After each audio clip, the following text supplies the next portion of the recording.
host, sabrinasalvati. All right. Happy Tuesday, guys. Welcome to Sab's podcast. I'm your host, Sabrina Salvati. We are going to have some fun tonight, okay? You're going to hear some laughs. You might hear a couple of grunts, but we're going to have a lot of fun because tonight is the State of the Union address. You can play what other kind of games you want to play tonight. If you want to play any kind of drinking games, that is totally up to you. But I am going to have some fun. I already got my little beer over here. This is by Newburyport Brewing Company, and it's called Sandbar Double IPA. Ooh, yes. I haven't had a drink on stream in a long time, and I figured we're going to get some laughs tonight. So I was like, let me go ahead and grab a beer for this one. And we are going to do call in tonight after the show. Of course, we got to talk about the State of the Union address, and I want to hear from you guys. So quick shout out to everyone watching on YouTube, Rockfin, and Twitter, and welcome all. Colin from Indie News Network and Kit Cabello from Hardlands Media will be joining me exactly at 9 o'clock to go over the State of the Union address. So we should have a fun time. Grab your popcorn, grab your tea, whatever kind of beverage or snack that you want, because we're going to get into it tonight. I'm going to give quick shout outs to people in the chat, and then I'm going to go ahead and dive in. I have two quick stories I want to cover before the SOTU begins. So let's go ahead and get into it. Shout out to Miguel, says peace. What's going on, Lee? Says Sabrina, thank you so much for the Sabby Sab sticker.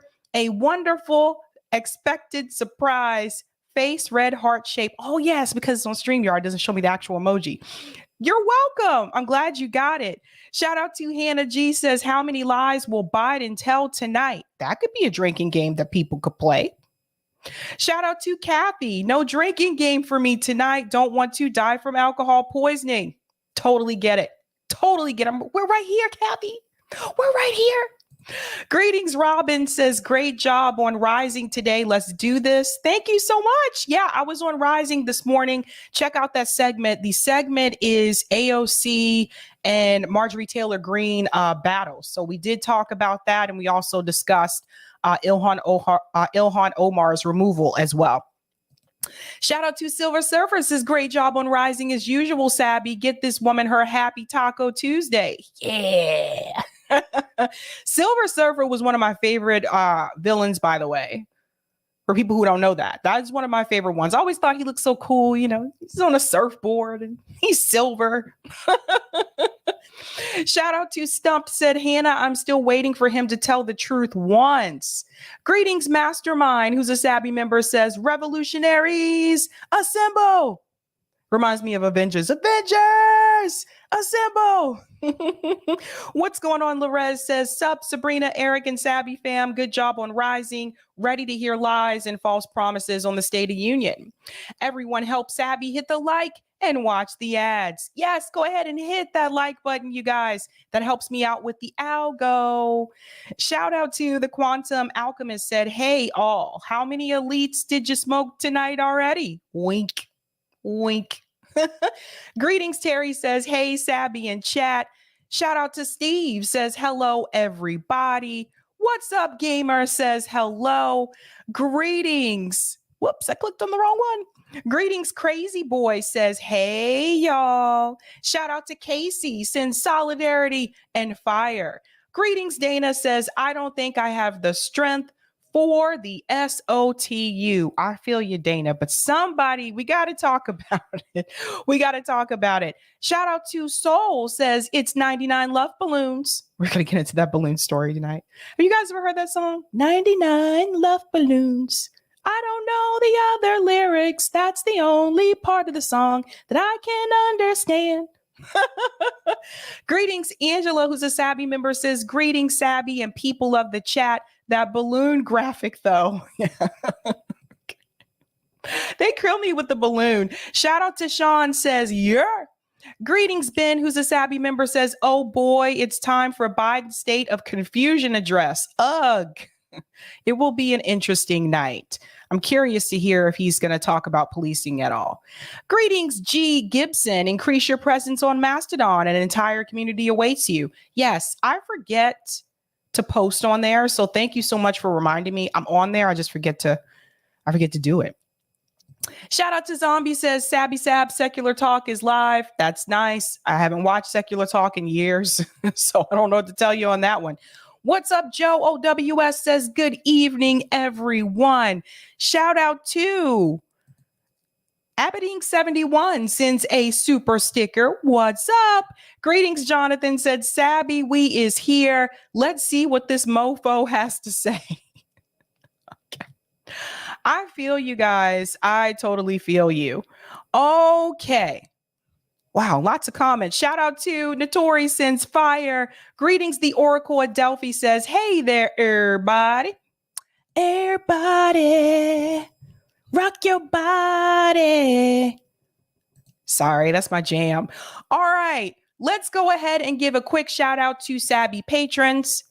Like I said, I got 2 stories I'm going to cover before that State of the Union address starts. And then Kit Cabello will be here to cover that with me, along with Colin from Indie News Network. So it should be a fun time. Shout out to everyone who is a Sabby patron. If you're interested in being a Sabby patron, I have 5 categories: members, Sabbies, Sabsters, Sabinators, and of course, the ultimate. All of their names are listed here. You can also see their names scrolling across the bottom of the screen there as well. And I want to give a special shout out to new Sabby patrons. Over here, we call them newbies. Let's give it up for Dave Burt and David Strom. I don't know why. I just wanted to say his name like that. Thank you guys so much. You really do keep the lights on around here. You are doing the damn thing. Okay, let's go ahead and take a look at this thumbnail to see what we're going to discuss tonight. Tonight. There was a song by Smashing Pumpkins called Tonight, Tonight. Tonight, tonight. Tonight. Believe, believe in me. All right, tonight we are discussing, of course, the popular discussion for the night is the State of the Union address. You notice that Kamala Harris looks a little scared back there. Hakeem Jeffries is back there too, wondering what is this mofo going to get me into now? And of course, Joe Biden is there in the front. We are also going to discuss the China balloon. I'm going to call it Balloon Gate. We're going to get into that discussion and the hysteria that is surrounding that. And I'm also going to discuss Massachusetts ballot initiative wins. I'm going to cover 2 of those tonight, and then we'll get into the China story. And then around that time, it should be time for the State of the Union address. And Kit and Colin will be here, and we will do the damn thing. So let's get it popping. Let's get it popping. All right. First and foremost, I want to go ahead and that's right, bitter almonds, smashing popcorns. I wonder what happened to those guys. What happened to Smashing Pumpkins? I don't know. Betsy says, Sabby, if the podcasting doesn't work out, you could be a radio DJ. Love your song selection. You know, I do know how to DJ. I do. DJ's got us falling in love again.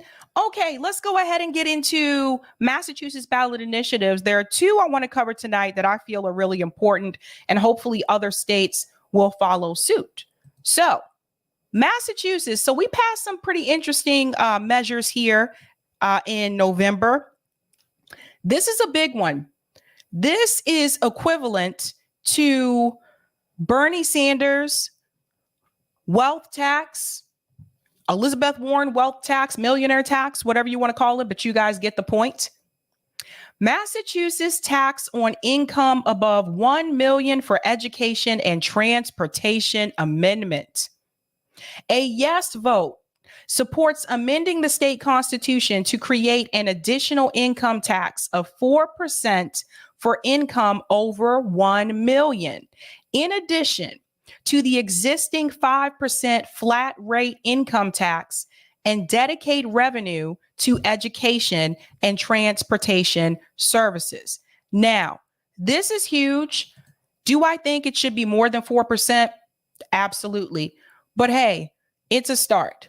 There are a lot of millionaires that live here in Massachusetts. Last time I checked, I think it's over 200,000 that live in this state alone. So this can greatly help out education in this state. Yes, we're number one in public education, but let's be real. We do have low income areas here where the schools are not heavily resourced and they do need more funding. And in reference to transportation, if you don't live here or if you haven't been here and had to ever deal with public transportation here, you know that it is severely underfunded and lacking in this state. We have a subway system. We have buses as well. We also have a commuter rail, but it doesn't go to some of the cities and towns that it needs to go to. And if you don't have the income to live in those areas where there are subway stops, you're kind of screwed. It's just the reality. It's not 24/7 like New York City subway service. Last call, I think, for buses is 1 a.m. For subways, I think is 12:48. It's just, it's not ideal, especially for younger people who want to go out to the bars or the clubs at night. A lot of times you end up taking an Uber or a Lyft back home because the taxis are horrible.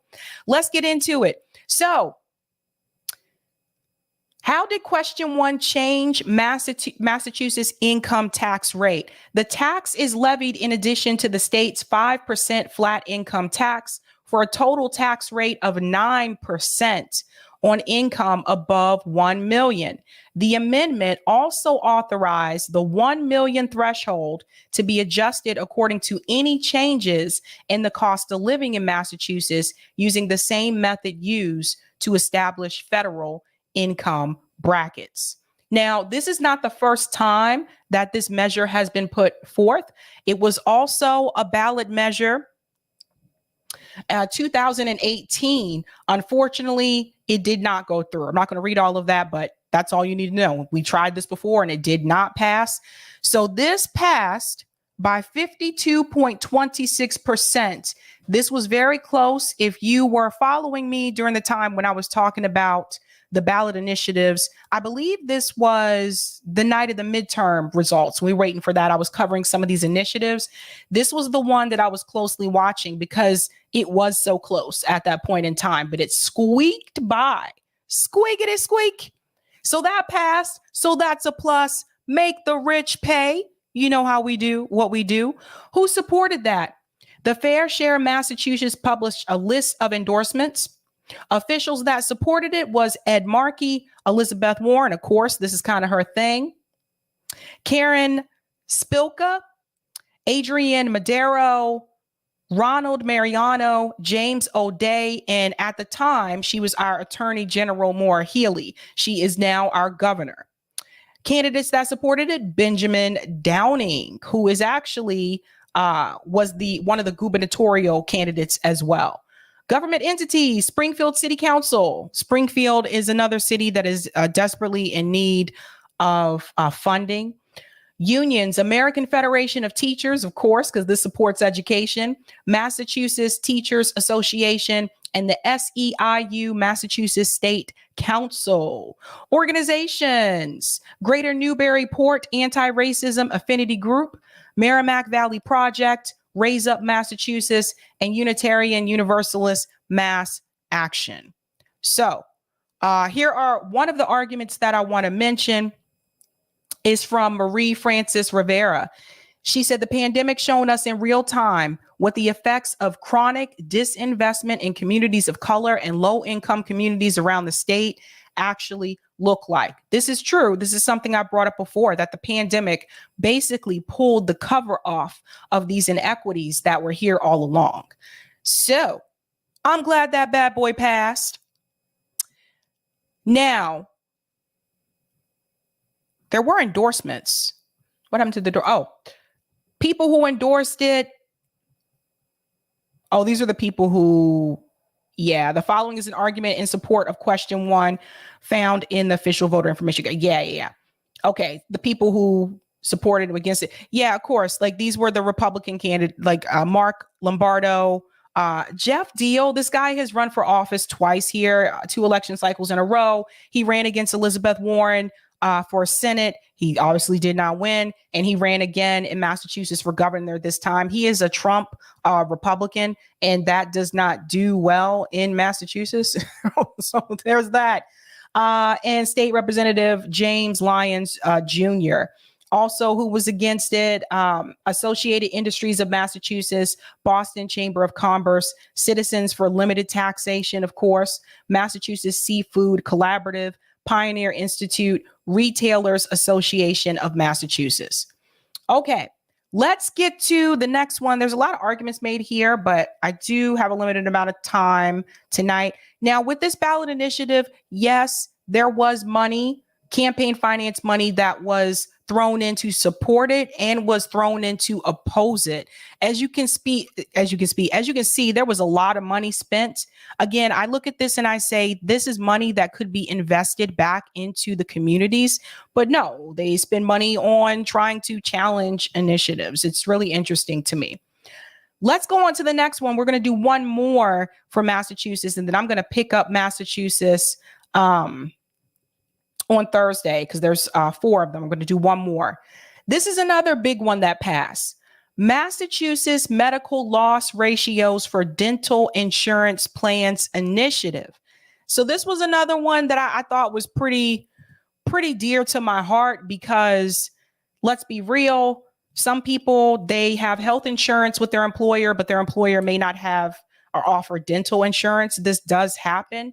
It's unfortunate. It's like people, for whatever reason, seem to think that your teeth don't matter. Somebody should make a t-shirt that says teeth matter. Damn it. You go to a dentist's office, if they have that slogan somewhere, it might make me feel a little bit better and a little less nervous about going to see the dentist, because I hate when I have to go see the dentist. I don't like the sound of the instruments that they are putting in my mouth. Put it in my mouth. I'm so sorry. I'm bad tonight. I'm horrible. Okay.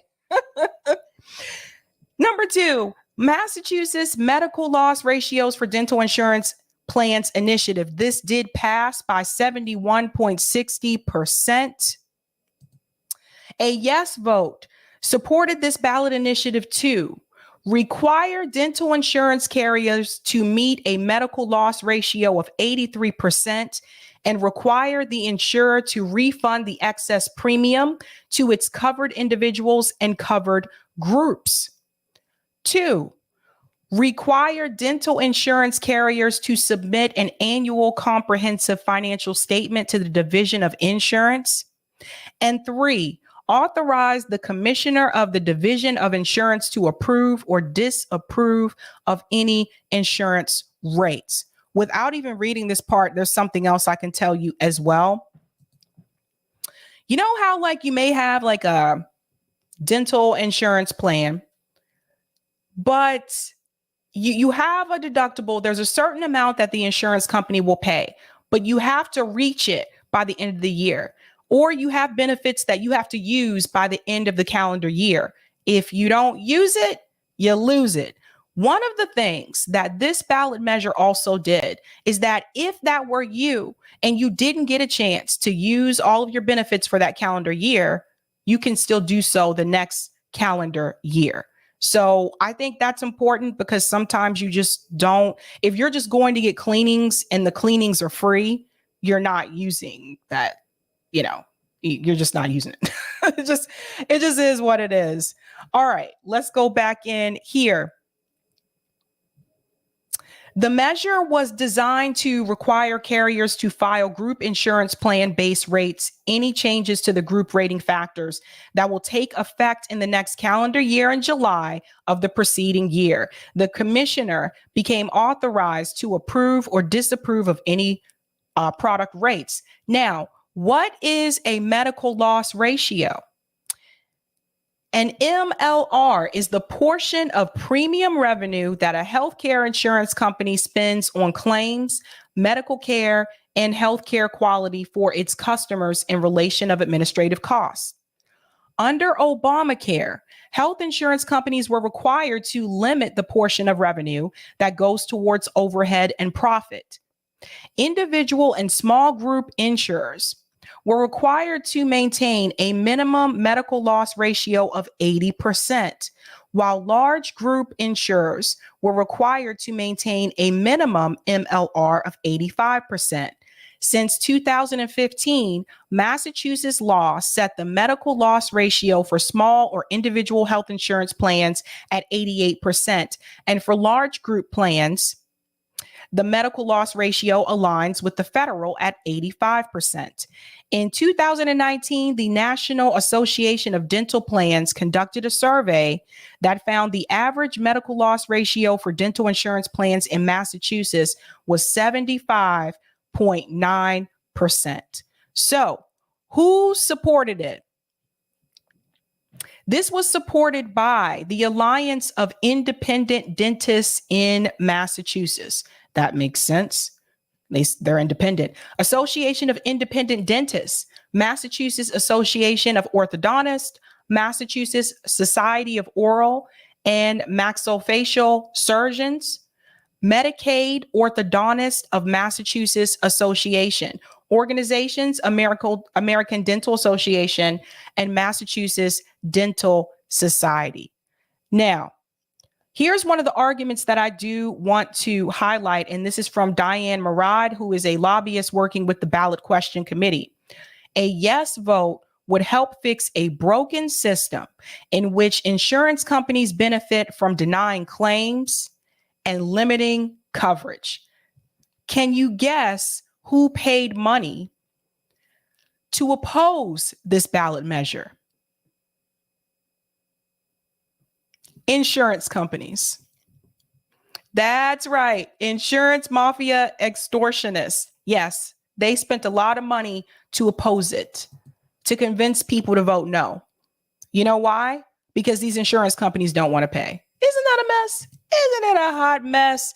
So yes, I'm super excited that this passed. Again, who opposed it? Dental Service of Massachusetts. Here go the insurance companies. Metropolitan Life Insurance, Principal Life Insurance, Sun Financial, and United Concordia Companies. Isn't that something? How much money was spent? You can see here in support, total contributions, and opposed contributions. So they spent millions of dollars towards this initiative. Interesting, isn't it? Miguel says teeth lives matter. Yes, they do, Miguel. Yes, they do. Look out for those teeth. Keep it up. Keep it up. So those are two from Massachusetts. I'll get to the other two on Thursday because of the sake of time. Plus, the third one is a little bit more complicated, and there's so much I need to explain with that. Because if I just read it to you, most of you are probably going to be confused and be like, "What the? So what happened now?" It's one of those ones that you have to look at a couple of times to get that through. So let's go ahead, and I'm going to check these comments on Rockfin here. And then we'll get to Balloon Gate. Let's get on over to the balloon story. I got to stop calling it that, right? I got to stop calling it that. All right, let's see what's happening over to the rock and the fin. The rock and the fin. To the fin. Rock to the fin. Do, do, do, do, do, do. All right, nothing happening on Rockfin just yet. So I will check back. Okay, let's go ahead and get to this next story here. If you have not heard, there was a balloon that flew over the United States, apparently from China. And the United States government has said that this balloon was spying on us, watching us, trying to see what we were up to. The hysteria over this is actually pretty funny to me. Actually pretty funny. But I want to show you this clip here from Case Study QB, because in this interview here, MSNBC actually talked to, of all people, they talked to Chantel Brown about this. And I want you to pay attention just to the propaganda surrounding this particular incident. Let's get into it. Congresswoman Shontel Brown, a Democratic member of the Select Committee on China and the Agriculture and Oversight Committees. Congresswoman, thank you for being with us. Thank you for your time. What is your reaction to what we're seeing today? And are you privy to any information you can tell us exactly what's going on? Well, this is clearly a violation of the American sovereignty, and it is alarming and unacceptable. Your previous guest stated many of the points and information that I would also share as it relates to this matter. Instances of this kind of activity have been observed previously in the past several years, including the prior administration. And once the balloon was detected, U.S. government acted immediately to protect against the collection of sensitive information. And I see that we're taking those same steps and measures as it relates to this current situation. Okay, so she said once the balloon was detected. Look at the balloon, you guys. Look at the size of the balloon. Does it look like it's hard to miss? Like, I don't know. You tell me. If I was just hanging out at the beach and I looked up like, hey, there's a balloon. Does it look like it's a tiny balloon? Looks pretty noticeable to me, bud. Situation. And with this breaking news, Congresswoman, this the pausing departures at 3 airports here, if we could put that FAA statement up again, we have Wilmington, Myrtle Beach, and Charleston airports here to support the Department of Defense and a national security effort. What do you take this to mean? Well, I have full confidence in the U.S. military to protect our safety and security interests. And so I think the leaders thus far have advised against shooting down the balloon and have stated that the balloon, again, does not pose a physical threat. But as the previous guest mentioned, if it flows over the Atlantic, that might present another option. So at this point, I am eagerly awaiting the details of how we will continue to handle this situation. But again, my confidence remains in our military, and I am certainly aligned with the Biden administration as it relates to postponing their trip to the People's Republic of China as we deal with this situation. Of course, you're totally aligned with the Biden administration. Joe Biden endorsed you. Why would you not be aligned with the Biden administration? You know, it's interesting that she said that she is confident with the military here, the military experts. She seems to have a certain amount of trust. It's interesting because, you know, to me, I'm kind of thinking like the same military that spies on us. You know what? It's just when I listen to people talk about this, when I listen to mainstream media talk about this balloon, talk about Balloon Gate, they were so shocked. Oh my God, look at what's happening. What do? We got to get rid of it. Thank God they took care of that balloon. They can't watch us. They can't eye us. But it's okay for our own government to watch us. Isn't that what Edward Snowden showed us? It's okay for them to watch us. It's okay for them to spy on us. It's just not okay for someone else to do. Make it make sense, guys. Make it make sense. Why would you trust that system? Why would you have that confidence in that system, knowing that they're watching you, knowing that your phones are being tracked? Why would you have confidence in that? I can't go on Facebook and look at one ad without getting that same ad pop up on multiple other social media sites the rest of that day. I can't mention a product to a friend of mine without seeing that product all of a sudden magically pop up on my phone as an ad on Twitter. And people don't think they're watching us? Let's go on.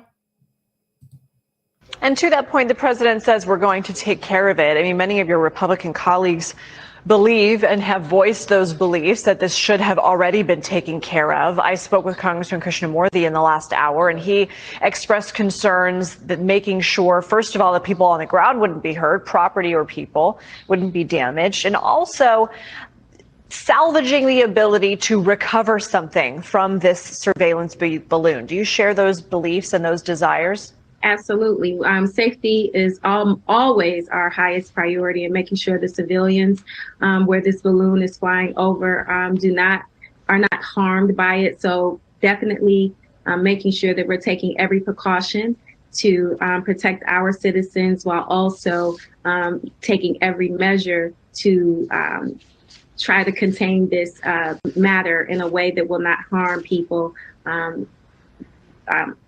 unexpectedly. She don't know.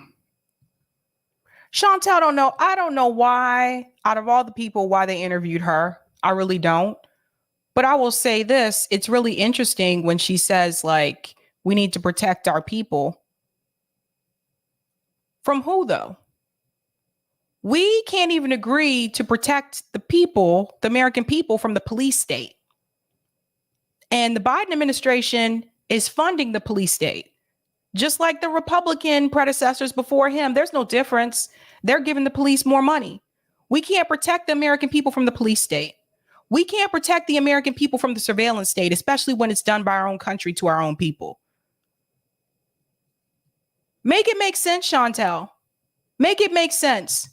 You got a lot more trust than me, hun. A lot more trust. We have some Republicans who have been spreading conspiracy theories about this balloon, including the chair of the Oversight Committee that you serve on. Let's take a listen to what Congressman James Comer told Fox. What is your greatest concern as we track something that is the size of 3 buses now that China says was taken by wind that we can't substantiate? My concern is that the federal government obviously doesn't know what's in that balloon. Is that bioweapons in that balloon? Did that balloon take off from Wuhan? You know, we don't know anything about that balloon. What do you make of those comments? Well, I think the propaganda, this is why American people freak out. This is why people freak out. And some people are already freaking out over this. I've seen it on social media like, oh my God, it's a balloon. Anything. People believe anything. We are so propagandized in this country. I think that those are the type of comments that could stoke fear and concerns as it relates to our Asian American communities, which gives me great concern. But yes, we don't know what's in the. That doesn't make any sense because she contradicted her previous statement. In her previous statement, she was basically saying the same thing, just maybe not so overtly. Like she was still saying the same thing, like we need to take care of it because we need to protect our people. Well, if it's not to be feared, then what do you need to protect people over? What do you need to protect people over if it's not to be feared, Chantel? So what she did, this is what they do. Okay, this is what they do. What she did, a part of the Democratic Party, she said the same thing, but she said it more in a covert way. This is what they do. And then the Republican on Fox News said it in an overt way. But they're both still saying the same thing if you look at the underlying meaning. So now after she hears the Republicans say it in an overt way, now she comes back and says, oh, that could create fear with the Asian community. You mean the same way that the Democratic Party does too? The same way that Joe Biden does when he creates this China scare to the American people? That doesn't create some type of fear towards the Asian American community in the United States? It's always interesting to me how quickly they are to speak up for other groups in this country. This just cracks me up. They're always so quick. And Chantel, Hakeem, they're the perfect ones to do this. They're always so quick to, we got to protect the Asian American community. We got to stand with the state of Israel, Hakeem Jeffries. But when it comes to their own people, when it comes to things that are happening to African Americans in this country, where are those same statements? Where's the same rhetoric? Come on, Chantel. Jeez. Balloons, which is why I think we have to trust our military with handling this situation as carefully and sensitively as possible, because we have to make sure that we're doing everything to protect our citizens. Our public health and safety and welfare is the highest priority. And again, just to remind our viewers the latest that's happening, the FAA pausing departures at 3 airports over the Carolinas after we've been following multiple reported sightings here of the Chinese purported spy balloon. Congresswoman, when you hear things from the Chinese government like this is a research balloon for weather purposes only, in which the Pentagon says, no, we have confirmed that this is in fact a surveillance balloon. Do you get the sense here that this was something that was possibly just blown off course, or was this perhaps an effort to push the envelope on the part of the Chinese? Far be it from me to try to understand the efforts and antics or strategies of the Chinese. But what I can say. So why are they asking her this question? Why are they having this interview with her? Chantel does not know. Chantel doesn't know. She just let you know she don't know. Is the timing as it relates to being appointed to this very critical and important committee will help us to continue to keep our eyes on this, on situations like this, and prevent them hopefully from happening in the future. This is a very sensitive issue. It again, is very concerning, and I just cannot overstate or overemphasize the importance of the public safety and health and welfare of our citizens, and making sure that we're not doing anything to cause irreparable harm to the people who may be impacted by taking this balloon out, if you will, as it is being discussed. All right. See, similar to what the guy said on Fox News. But again, like I said, he said it in a covert way. Let's go back to him. Or an overt way, excuse me. Let's go back to him. Let me see. The People's Republic of this surveillance balloon. Do you share those beliefs and those desires? Absolutely. Safety is always our highest. Chantel don't know. She's a puppet. Let me show you the same thing, similar to what this guy said. Now, she said, again, the healthy and the safety and protect the people, but she didn't say it like this. Let's take a listen to what Congressman James Comer told Fox. What is your greatest concern as we track something that is the size of 3 buses now that China says was taken by wind that we can't substantiate? My concern is that the federal government obviously doesn't know what's in that balloon. Is that bioweapons in that balloon? Did that balloon take off from Wuhan? We don't know anything about that balloon. What do you make of those comments? Well, I think that those are the type of comments that could stoke fear and concerns as it relates to our Asian American communities. But you said similar things. You just didn't say it that way.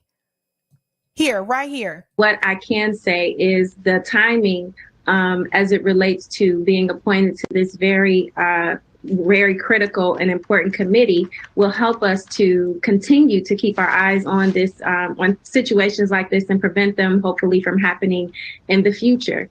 This is a very sensitive issue. It again, is very concerning, and I just cannot overstate or overemphasize the importance of the public safety and health and welfare of our citizens, and make public safety and health and welfare of our citizens. She's saying the same thing. She's just not saying it as bluntly as he is. Out of all the people, how was Chantel chosen for this interview? I'm really confused. She's not an expert in the subject, obviously. She couldn't answer some of the questions. That's why she was like, well, I don't really know. How did this happen? Well, the World Socialist website, they crack me up. I told you, these guys, you need to follow. So they covered this, and they said U.S. media whips up anti-Chinese hysteria over balloon flight. They're on it. So I want to go to this paragraph here. All of the media coverage has accepted the unsubstantiated claim that the airship was a secret Chinese surveillance balloon, specifically targeting U.S. military installations. While the specific purpose of the balloon cannot be definitely stated, the notion that the Chinese government is seeking to secretly obtain vital information on U.S. nuclear weapons by means of a gigantic and clearly visible object slowly passing through the U.S. airspace is, to put it mildly, ludicrous See, they get it. They get it. Far more likely is the account given by Beijing that the high altitude balloon was conducting meteorological surveillance and was blown off course, entering the United States on January 28th. It is a civilian airship used for research, mainly meteorological purposes, that is coming from China's foreign ministry. Affected by the westerlies and with limited self-steering capability, the airship deviated far from its planned course. Now, what sounds more realistic to you? What I just read to you right there, or what they're telling you on MSNBC? What sounds more realistic? Aye. It says NASA has launched dozens of balloon missions similar to the one destroyed by the U.S. Air Force on Saturday, according to a NASA presentation by University of Hawaii professor Peter Gortham. Balloons offer flight opportunities for unique science investigations that require or can be done in near space. Okay, let's fast forward here. But in the media, such an appraisal is nowhere to be found.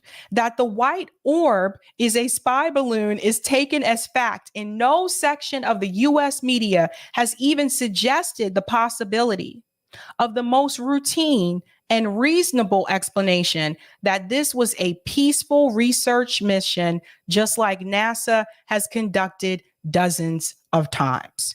Instead, the Biden administration, working together with the Republican Party and with the support of the U.S. media, seized on the opportunity to whip up anti-Chinese hate and xenophobia. And this is the point that I wanted to point to here. This is exactly what I was referring to. Both parties are doing it. Chantel tried to make it sound, like she wasn't doing the same thing, but she was doing the same thing. This is just another thing to point to say, oh, we told you, you guys got to be afraid of China. China's coming to get us. They're coming after us. They're already getting the American people fearful over another thing. Some people still haven't, really clawed their way through the effects of the pandemic just yet. So you have people still dealing with financial implications of that. Then you have American people dealing with inflation right now, or price gouging. So there's that. Then you have thousands of Americans that have just been laid off by Amazon, by Google, all of these different tech companies. And now they want people to be afraid of the balloon. So now they enter balloon gate. It's like the past 3 years, the American people have not had a break. This, in my opinion, is just the U.S. government's opportunity to try to invoke fear in the American people once again of the Chinese and the Chinese government so that they can have an excuse when they feel it's time to go to war with them. Let's go on. Told you, World Socialist website, man. They keep it real. The aim of this campaign is to condition the public to accept U.S. plans for war with China that have been years in the making, and to construe China with the United States as encircling with offensive missiles just miles from its coastline as the aggressor in the Sino-American conflict. The script of this week's imminent threat is well worn. This type of wall-to-wall media hysteria was used to justify the 1991 Gulf War and the 1998 bombing of Yugoslavia, the 2001 invasion of Afghanistan, the 2003 invasion of Iraq, and the 2011 bombings of Syria and Libya. All of these claims above the Bush administration's assertions that the Iraqi government of Saddam Hussein possessed weapons of mass destruction turned out to be nothing more than hot air. And they're doing it again. Now, again, I've told you guys multiple times, I come from a military family. Some of these situations that were just mentioned is personal to me, because I had family members that were involved in those events. I know people who lost family members in those events. So for me, it's personal. And we can't seem to go one presidential term without some type of U.S. invasion, some type of U.S. conflict, some type of U.S. intervention, some type of U.S. war with another country, because it is a profitable measure. It's profitable for Lockheed Martin. It's profitable for Northrop Grumman. It's profitable for Raytheon. It's profitable for those companies. Can't go one term without it. I can name them all off. My dad was in the 91 Gulf War. I can name somebody for all of these. You guys see the problem? All of these. I had friends who had dads that were a part of the Yugoslavia conflict. I have friends who have family members that were a part of Afghanistan, that served in Afghanistan. I have friends that have family members and other friends who served in Iraq. And I know people who did multiple tours in Iraq. Those people still aren't the same. So for me, it is personal. But the media, acting as if the American people are all idiots, is reprising its role, hoping it will have time-tested results of laying the groundwork for America's next war of choice. This time, the target is not an impoverished former colony, but China, the world's second largest economy with the world's second largest military budget. This is about power. This is about money. This is about the economy. The United States government does not want another country to rise to such power. China already skated by. They already skated by. And I'm going to show you, we'll get back to the article, but I'm going to show you just how they've done so. Because when I tell you, it's not just about we should be afraid of China, they're trying to do stuff to us. It's not about that. Not about that at all. I'm going to show you the economics of it. If you're new, you may not have seen this before. Some of you have probably seen this if you've been with me for a minute. But I really have to drive this home because you really need to see it to believe it. It's about the top largest banks in the world, not in the United States, but in the world. Take a look, guys. This is what it's really about. If you look at the top 10, and we need to look at the column that says current rank, not previous rank. Top 10. Number 1, Industrial Commercial Bank of China Limited. 2, China Construction Bank Corporation. 3, Agricultural Bank of China Limited. 4, Bank of China Limited. 5, BNP Paribas SA. 6, JP Morgan Chase Bank National Association. This is the first time you see an American bank enter the top 10, and that is at number 6. China already has 4 in the top 5. Let's go on. 7, Credit Agricole SA. 8, China Development Bank. 9, MUFG Bank Limited. And 10 is Bank of America. There are only 2 banks, 2 American banks that are in the top 10 of the largest banks in the world. This was not always the case. And if you want to count the number of banks that China has in the top 10, 1, 2, 3, 4, 5. And the United States only has 2. So China now has the most banks in the top 10 of the largest banks of the world. This is what it's really about. Economically, they have pretty much proven that they don't need us as much as we seem to need them. What do we even make here in this country anymore? Most of our products are made overseas. Is that China's fault or is that the US government's fault? Who was it that sent American jobs to China?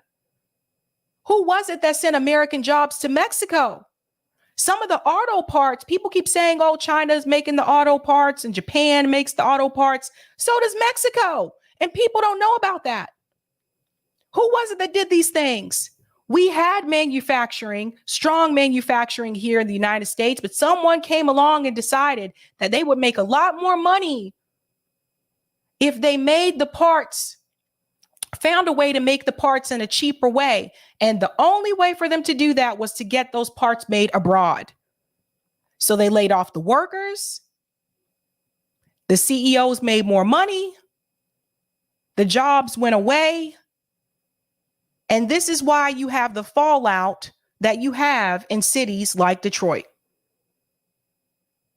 A city that was once the model of auto industry in this country. A city that provided numerous jobs to people. People moved to that city to work in the auto industry. And then someone got greedy because that's what happens under capitalism. So they got rid of those jobs. They started making those parts overseas. And if you tell another country like China, we're going to get you to make these parts because it's cheaper, you can't turn around now and get mad at them because they're doing well economically. You really can't. Sorry. Not falling for it. Not falling for it. Now, one more piece here I want to mention in the article, and I see Kit's in the background, so we'll be bringing him on soon. Even as the U.S. and NATO powers recklessly escalate the war with Russia and Ukraine, the ruling class is preparing for a conflict with China for which the war against Russia has been viewed as a necessary precondition. This week's media hysteria over the balloon was used to introduce the concept of a potential war with China as a positive good for which the U.S. needs to prepare. This is all it takes, you guys. All it takes is for them to create enough hysteria among the American people to justify a future war. Shout out to World Socialist website. They're always doing it there. They're on it. They're on it. They will tell you what mainstream media will not tell you. Just keeping it real. Now, we have a couple more minutes before we start the State of the Union address. If you haven't had a chance to do so, go ahead and smash that like button for me, guys. Pow. Give it a hawk smash. That helps me out with the algo. It is what it is. Really quick, I do want to go ahead and spotlight someone. We have been trying to do this every night, where we feature someone as a part of Black History Month. In the past, I did this and I mainly covered people who had already passed away. And this time around, I've decided to cover people who are still alive as well. But this gentleman, you may know him. He was on my show. I want to give a spotlight to him because I think he's just freaking phenomenal. And speaking of the U.S. government, they're coming after him right now, too. And so tonight, spotlight is the one and only Omali Yeshitela, Chairman Omali Yeshitela. He is a part of the Uhuru movement. He is freaking awesome. Yes, their facility in Florida was raided a couple of months ago. You guys may remember this. I covered it. And they're going after groups that are doing well on their own. This is a group that really helps out the people in their community. They not only clothe people, they feed people, they teach people. They even have a reparations center in St. Louis. They are doing so much. They have multiple locations, but they also have been smeared as like these Russian assets, right? So shout out to Omali Yeshitela. And you can see here, if you were to go to the Burning Spear, you can find out more about the Uhuru movement. Please go ahead and give them some type of love right now, you guys, because like I said, the government, the federal government, the FBIs of the world are after them, and they're really trying to come after Omali Yeshitela. So what you need to know about the Uhuru movement, it's a worldwide organization under the leadership of the African People's Socialist Party, uniting African people as one people for liberation, social justice, self-reliance, and economic development. If you want a world free of oppression, there's a place for you in this movement. So here's him there with members of the group. And I just want to play this quick soundbite from him here when he was on last year. Wise words here. Listen to this. Happen that way. We're talking about a mode of production. And for this mode of production, of socialist mode of production, to express itself fully, then it has to be a part of replacing the capitalist mode of production, not making it nicer, not making it better. So when African people, when the Martin Luther King gets involved, for example, in a poor people's movement in Washington, D.C., that he declares is going to shut down the airport and if necessary occupy the Congresses and things like that. He's talking about something different than a strike at a local auto plant. And when Malcolm X talks about that we have to be free by any means necessary and then raises the question of colonialism, he's talking about something different. And of course, Fred Hampton, the Black Panther Party, they were talking about African people actually having power over our own lives, which means it negates the power and the authority of a colonizer that oppresses our people and exploits all of our resources as a normal function. So that's why Black people, Africans who are engaged in the struggle for socialism, not just us. I mean, look at Nkrumah, look at Lumumba, who they cut up in little pieces. The FBI working with the Belgians and the French, cut them up in little pieces, and then actually put them in vats of acid and burn the remains of that. And then using, what did they say about Lumumba? That they did that because he was working with what? The Russians.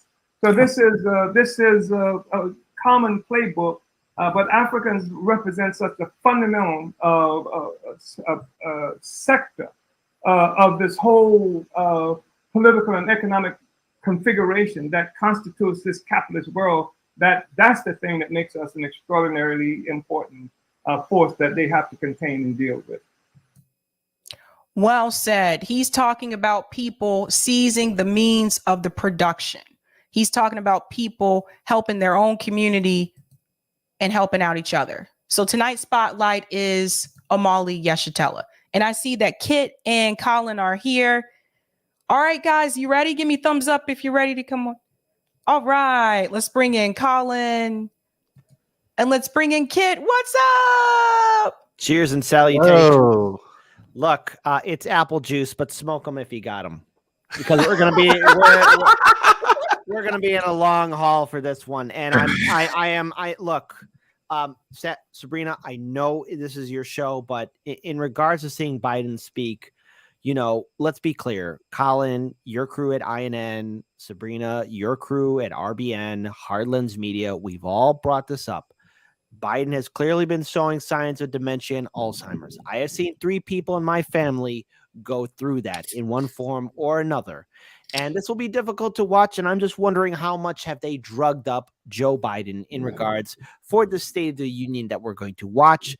Let it be noted that his polling numbers are low, even though his administration and his White House economic advisor says 2 out of 3 American households are doing great, which is BS. And Kamala Harris, the VP, while she is attending funerals of Black men who are killed by police brutality, her polling numbers are falling down as well. So, folks, we are in the end era of a republic. We are going to end up like Byzantium. I wish I could be more cheerful, but hey, let's pretend to be shocked when it all falls apart. There you go. Cheers, Well Kit. said, Kit. All you guys are drinking. Look, I got you to get through this, Colin. Smoke them if you got them, Colin. Just take a break, grab yourself a beer or some kind of beverage. Because I don't. you're gonna You know need what? I don't have any like beer or anything. I might have to bring out my special, break into my special stash later, because So be it. It might be necessary. You go ahead. It looks like they're starting on time.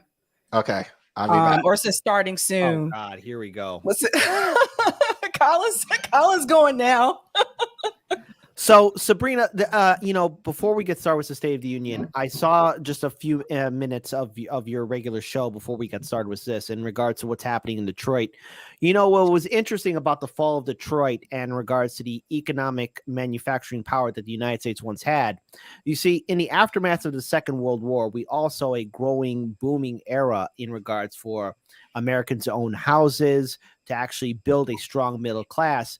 But what a lot of history or historians fail to realize or address is, because of this great boom, this economic boom that was happening, there was a growing middle class, especially an affluent growing middle class of African Americans, especially in Detroit. And the thing is, for our U.S. government and officials, that was a threat to their power in regards to seeing people who were not white eventually have the ability to own homes, property, cars, to become managers, to become affluent members of society.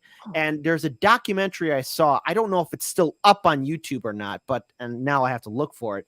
I know the YouTuber went by the name of Al Prophet and had to deal in regards for the rise and downfall of Black communities in Detroit. How obviously we all know the Reagan administration got involved with the CIA, with selling drugs, and so much more. And it's really sad to see what happened to manufacturing. We have elected officials and many of these politicians who lived during that time, including Joe Biden, who were all on board with putting our jobs overseas, because the whole idea of greed is good.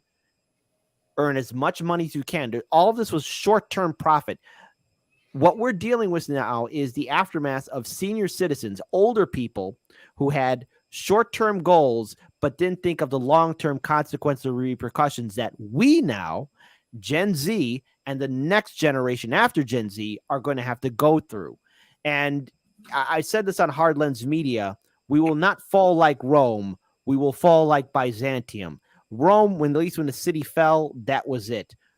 Byzantium was the old man death. I mean, it died a very slow death. It was the last remnants of the Roman Empire.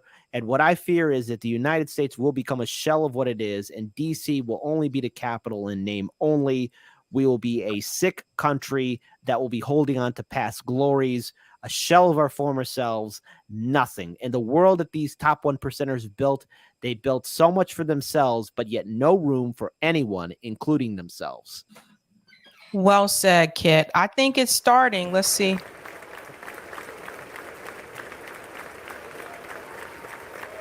Let me put up the volume.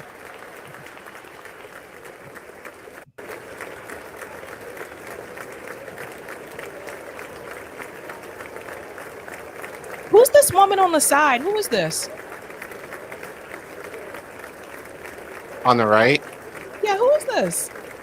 She's probably sign language. sign language. Oh, okay. Oh. Has to be.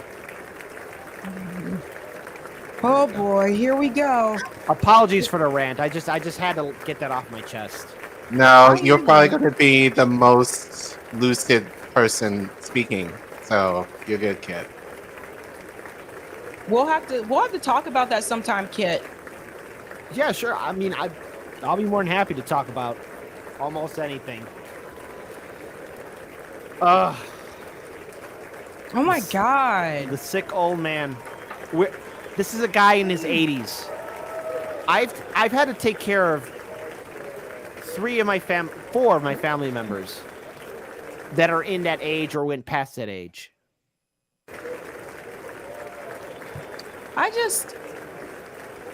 Why does it take him so long to get up to the floor? Like, seriously, this is unnecessary.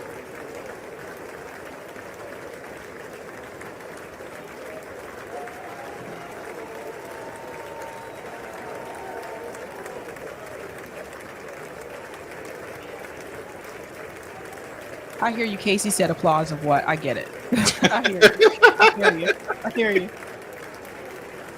Get the drinks going, people. You might have to get, get a drink if you're watching.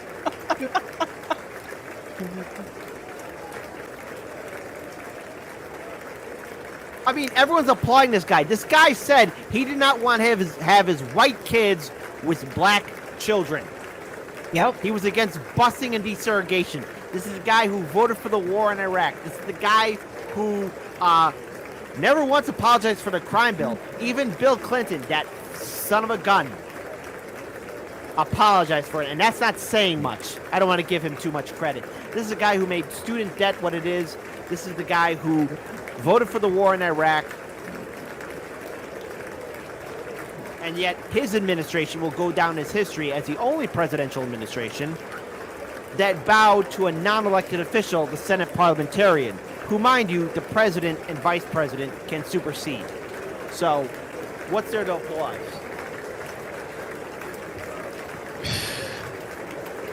Again, I'm trying to be nice. Sabrina, as always, you're awesome. I'm trying to be nice. I apologize, folks. Why are you being nice? There's no need. Because I just don't want to swear. I don't know. Oh, really? You are. Ibram says, "Kid, I'm the parliamentarian. You've got to behave." Thanks for the super chat, Ibram. Well, guess what? We have super delegate votes, so we supersede you, Senate parliamentarian. That's how it's done. So you're fired. Oh my gosh. Snork says he has to walk slow due to bulletproof depends. Oh, Snork, God. Thanks for the super chat. All right. We should be almost ready.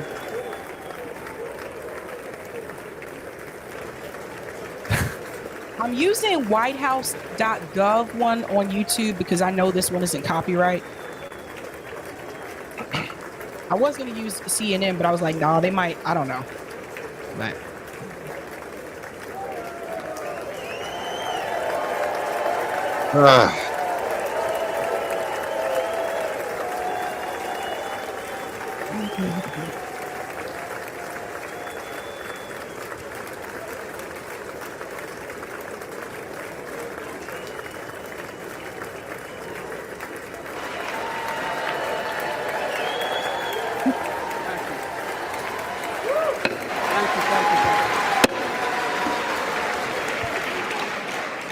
Members of Congress, I have the high privilege and distinct honor to present to you the President of the United States.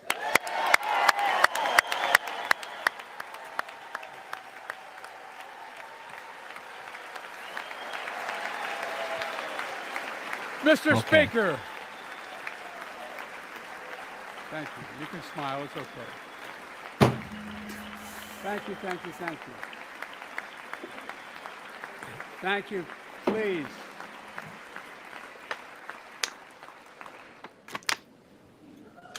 Mr. Speaker, Madam Vice President, our First Lady and Second Gentleman, good to see you guys up there. Members of Congress.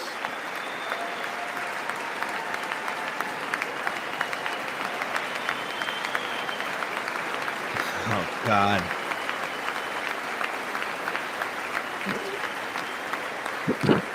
Oh, boy. By the way, Chief Justice, I may need a court order. She gets to go to the game tomorrow, next week. I have to stay home. Got to work something out here. Members of the Cabinet, leaders of our military, Chief Justice, Associate Justice, and retired Justice of the Supreme Court, and to you, my fellow Americans. You know, I start tonight by congratulating the 118th Congress and the new Speaker of the House, Kevin McCarthy. Took him 15 times, but okay.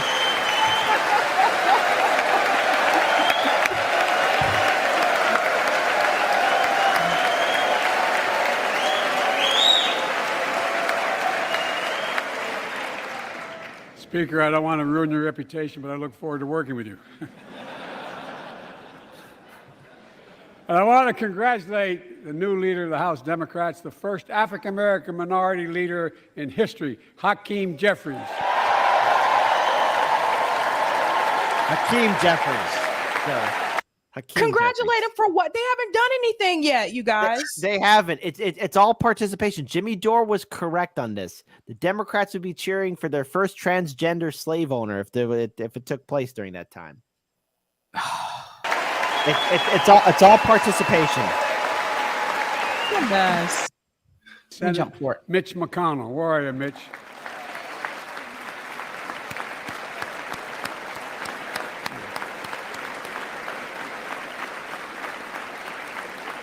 And congratulations to Chuck Schumer, another term as Senate Minority Leader. I think this time you have a slightly. Did you say minority? Mr. Leader. You're the majority leader. About that much bigger? Yeah. Well, I tell you what. I want to give special recognition to someone who I think is going to be considered the greatest speaker in the history of the House of Representatives, Nancy Pelosi.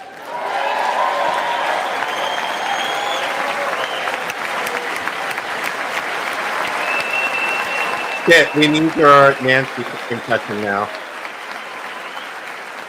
Just calm down. Where am I at? Folks, the story of America is a story of progress and resilience. ASC, get me a always drink moving now. forward, of never, ever giving up. It's a story unique among all nations. We're the only country that has emerged from every crisis we've ever entered stronger than we got into it. Excuse me, folks, sir? That's what we're doing again. 2 years ago, the economy was reeling.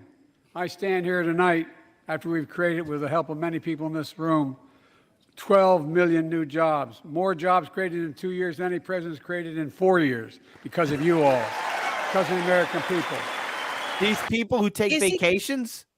No, go ahead. Like, seriously, is he going to leave out the fact that thousands of people were just laid off by all these other companies? No mention of what kind of jobs there are. No mention of if they're have benefits. None of that. Or any. Sorry, go ahead. Go ahead, again. Well, what I was going to add in, how is he going to forget that majority of Americans right now are struggling with credit card debt due to the fact that in 2020 we were abandoned and that many Americans relied on credit cards to pay their way out of bills and so much more. Now Americans have to pay 20%, and in many times they have to pay at least almost 70 years worth of debt. Credit card debt now. We don't have a strong economy. We built a house out of timber, and it's on fire right now. All right, let me see. 2 years ago,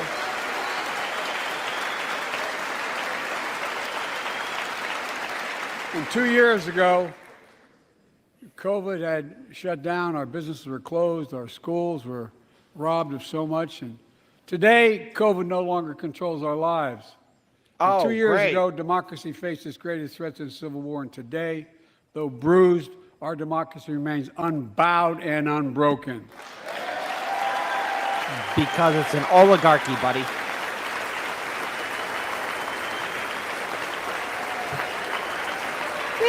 As we gather here tonight, we're writing the next chapter in the great American story, a story of progress and resilience. When world leaders ask me to define America, and they do, believe it or not, I can define it in one word, and I mean this: possibilities. We don't think anything is beyond our capacity. For who? Everything is a possibility. For who? We're often told that Democrats and Republicans can't work together. But over the past 2 years, we've proved the cynics and naysayers wrong. Of course, yeah, yes, they can work together, yeah. We disagreed plenty. And yes, there were times when Democrats went alone. But time and again, Democrats and Republicans came together to defend a stronger and safer Europe. You came together to pass once in a generation infrastructure law, building bridges connecting our nation and our people. We came together to pass the most significant law ever, helping victims exposed to toxic burn pits. And in fact, what? That's not true. That's not true. It's important. None of this is true. And in fact, I signed over 300 bipartisan pieces of legislation since becoming president, from reauthorizing the Violence Against Women Act, the Electoral Count Reform Act, the Respect for Marriage Act that protects the right to marry the person you love. And to my Republican friends, if we could work together the last Congress, there's no reason we can't work together and find consensus on important things in this Congress as well. Okay. I think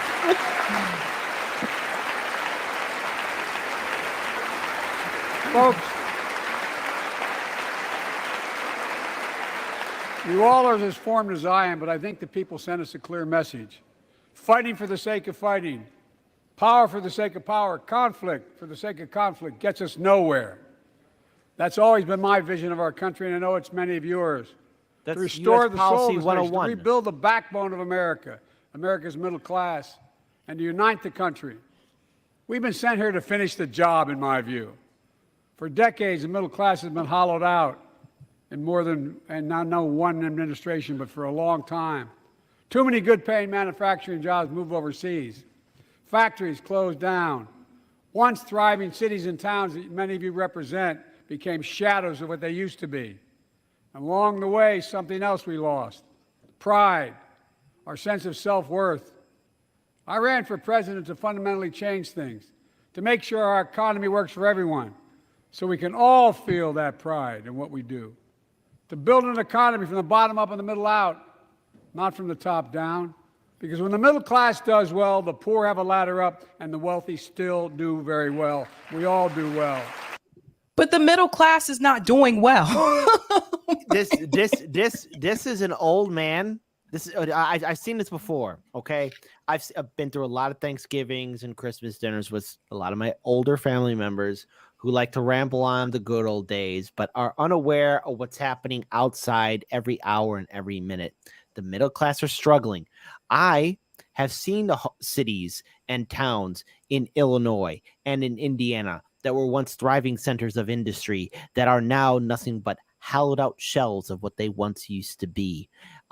There is no growing economy. There are Americans in debt, and there are many Americans who are facing true poverty right now in the richest country in the world. Hey, remember when Biden said he'd help cure cancer? I do. That didn't happen.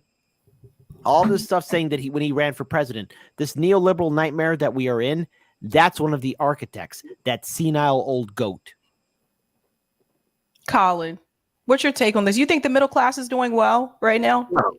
No. I tell this story a lot, but most of you know I grew up in New Jersey, and every time I go home, and I was home over Christmas, it's like going home literally backwards in time. I left in 1999 for college, and the same stores that are run down back then when I was in high school are still run down and broken and shuttered up now, 2023. Yep. So especially, for me growing up in my old neighborhood, not much has changed since I left. And that was over 25 years ago. So, I mean, I can't. I can't. Okay. I hear you. So one other thing here too, and I want everyone in the audience to understand this. These politicians are in their own bubble. On the Monday show that I host is my colleague Farron. She's been in DC. She tells me who these people are. They live a very lavish lifestyle. Did you know that AOC drives a Tesla? Did you know that Ayanna Pressley and Ilhan Omar and all these other Democratic and Republican lawmakers have help bring in their nice fancy clothes and food in their little apartments and so much more? These politicians dance and drink because they believe we are weak, because they don't like us, they don't think about us, and guess what? This should upset you the most. They don't respect you. Remember that. These politicians are not people. They don't respect you. Don't treat them like they're people.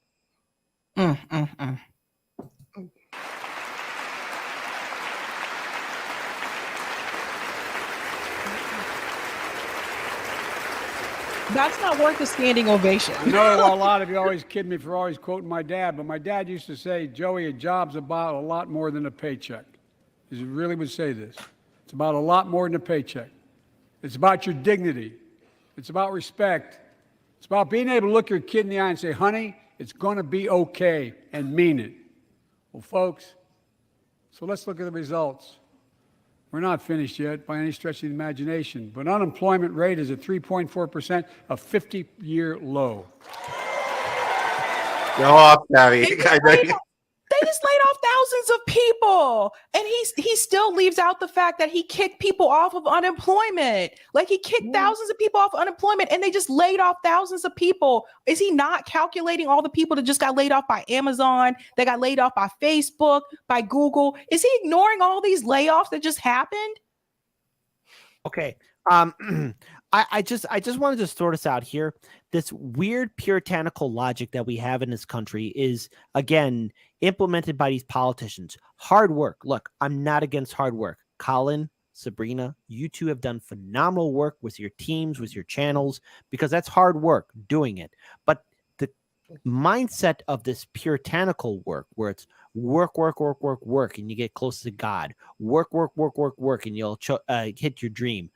But working 2 or 3 jobs just to make ends meet, people are burnt out. And this whole idea of just working. You know what everyone's biggest regret on their deathbed is? I wish I didn't work so much. And the thing is, now what we do on this channel, being content creators, being journalists, being commentators, yes, there's a lot of work we're putting in because this is something that we love to do and we are making a sacrifice. However, there are millions of Americans that are working and sacrificing and not getting anything in return. No, you're right. Yeah. It's crazy. Near record unemployment. Near record unemployment for Black and Hispanic workers. We've already created, your help, 800,000 good-paying manufacturing jobs, the fastest growth in 40 years. Where? And where is it written? Where is it written that America can't lead the world in manufacturing? And I don't know where that's written. For too many decades, we imported projects and exported jobs. Now, thanks to what you've all done, we're exporting American products and creating American jobs. Folks, inflation has been a global problem because the pandemic disrupted our supply chains, and Putin's unfair and brutal war in Ukraine disrupted energy supplies as well as food supplies, blocking all that grain in Ukraine. But we're better positioned than any country on earth right now. But we have more to do. But here at home, inflation is coming down. Here at home, gas prices are down $1.50 from their peak. Food inflation is coming down, not fast enough, but coming down. Inflation has fallen every month. I paid $9 for a carton of eggs. What is he talking about? What is this? What is this? Look, I'm seeing the price of steaks, egg, chicken, milk, salmon, and bacon. I'm seeing everything. The price, even bananas, rising up. Price of gasoline. What world is this guy living in? Honestly, in 2024, the GOP, especially if Trump gets himself a good team, he has a huge amount of political ammunition. Now, obviously, Trump ran a piss poor game in 2020, but we'll see what happens in 2024. But honestly, if you really want to destroy the Democrats' credibility, there's so much political ammunition you could do to discredit the Biden-Harris administration. Hey, let's have democracy in the chat. Hey, audience, type 1 if you're seeing inflation go down and you're able to buy eggs and steak and caviar. Make sure all the cars in your house are filled up with gasoline. I mean, type 1 if life is good. Type 2 if it's an everlasting nightmare and you're wondering how you're going to make it through tomorrow. Let's have democracy. Let's see how many 2s we get in the chat. For the last 6 months, our take-home pay has gone up. Additionally, mine hasn't. For the last 2 years, a record 10 million Americans applied to start new businesses. 10 million. And by the way, every time someone starts a small business is an act of hope. And Madam Vice President, I want to thank you for leading that effort to ensure that small businesses have access to capital. What? Historic laws we enacted that are going to just come into being. Who? Standing here last year, Come I on. shared with you a story of American genius and possibilities. Oh, God. Here we go. Semiconductors, small computer chips the size of a fingerprint that power everything from cell phones to automobiles and so much more. These chips were invented in America. Let's get that straight. They were invented in America. We used to make 40% of the world's chips. In the last several decades, we lost our edge. We're down to only producing 10%. We all Those when chip chip parts factories are shut from down Africa. overseas. Fairly certain. Today's automobiles need 3,000. And then made chips on each of those Hong Kong automobiles. and Taiwan. But American automobiles couldn't make enough cars because there weren't enough chips.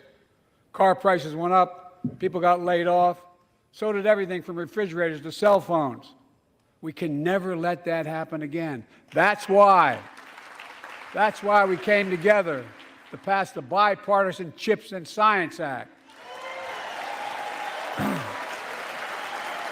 Did you guys hear anything about this at all? I haven't. No. Folks, I know I've been criticized for saying this, but I'm not changing my view. We're going to make sure the supply chain for America begins in America. The supply chain begins in America. Not going to happen. Good luck with We've that already one. created. Nope. We've already created 800,000 new manufacturing jobs without this law, before the law kicks in. With this new law, we're going to create hundreds of thousands of new jobs across the country. And I mean all across the country, throughout not just the coast, but through the middle of the country as well. That's going to come from companies that have announced more than $300 billion in investment in American manufacturing over the next few years. Outside of Columbus, Ohio, Intel is building semiconductor factories on 1,000 acres, literally a field of dreams. It's going to create 10,000 jobs, that one investment, 7,000 construction jobs, 3,000 jobs in those factories once they're finished. They call them factories. Jobs paying an average of $130,000 a year, and many do not require a college degree.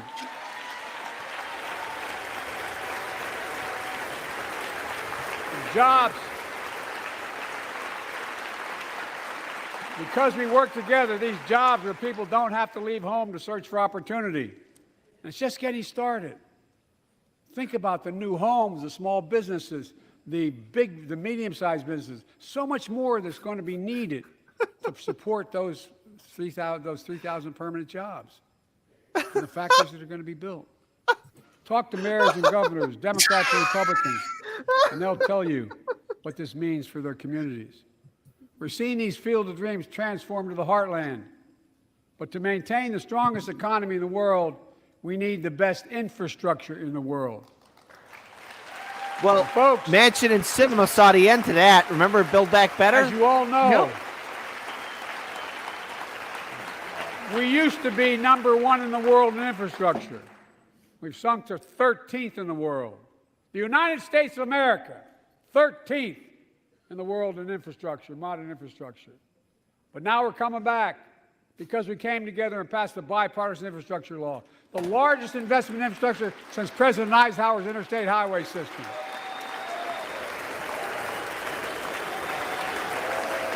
You guys sent jobs overseas. Folks, what did you expect to happen? At the bare already minimum, we've 10 funded trillion over is needed 20,000 for our projects, infrastructure. 10 including million. major airports from Boston to Atlanta to Portland. I mean, Projects 10 trillion, are gonna sorry. put thousands 10 of trillion. people to work rebuilding our highways, our bridges, our railroads, our tunnels, ports, airports, clean water, high-speed internet, all across America. Urban, rural, tribal. And folks, we're just getting started. We're just getting started. And I mean it sincerely. I want to thank my Republican friends who voted for the law, and my Republican friends who voted against it as well. But I still get asked to fund the projects in those districts as well. But don't worry. I promised I'd be a president for all Americans. We'll fund these projects. And I'll see you at the groundbreaking. Look, this law will further unite all of America. Projects like Brent Spence Bridge in Kentucky over the Ohio River, built 60 years ago, badly needed repairs, one of the nation's most congested freight routes, carrying $2 billion worth of freight every single day across the Ohio River. And folks, we've been talking about fixing it for decades, but we're really finally going to get it done. I went there last month with Democrats and Republicans and from both states to deliver a commitment of $1.6 billion for this project. And while I was there, I met a young woman named Sarah. Oh, who's here no. tonight. I don't know where Sarah is. Is she up in the box? I don't know. Don't. Sarah, how are you? Leave her alone, please, Joe. Well, Sarah, for 30 years,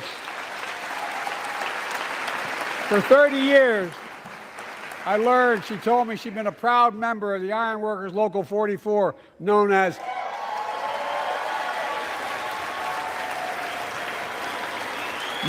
the Cowboys in the Sky. The folks who built Cincinnati's skyline. Sarah said she can't wait to be 10 stories above the Ohio River building that new bridge. God bless her. That's pride. And that's what we're also building. We're building back pride.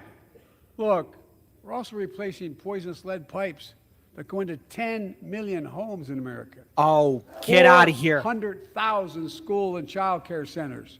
Chicago still has lead in its drinking water. We have lead pipes all over our major metropolitan city. Having permanent damage to their brain.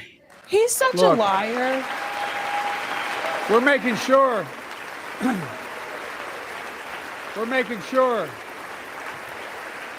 that every community in America has access to affordable high-speed internet. No parent should have to drive by McDonald's parking lot to help them do their homework online with their kids, which many thousands were doing across the country. And when we do these projects, and again, I get criticized for this, but I make no excuses for it, we're going to buy American. We're going to buy America. Folks,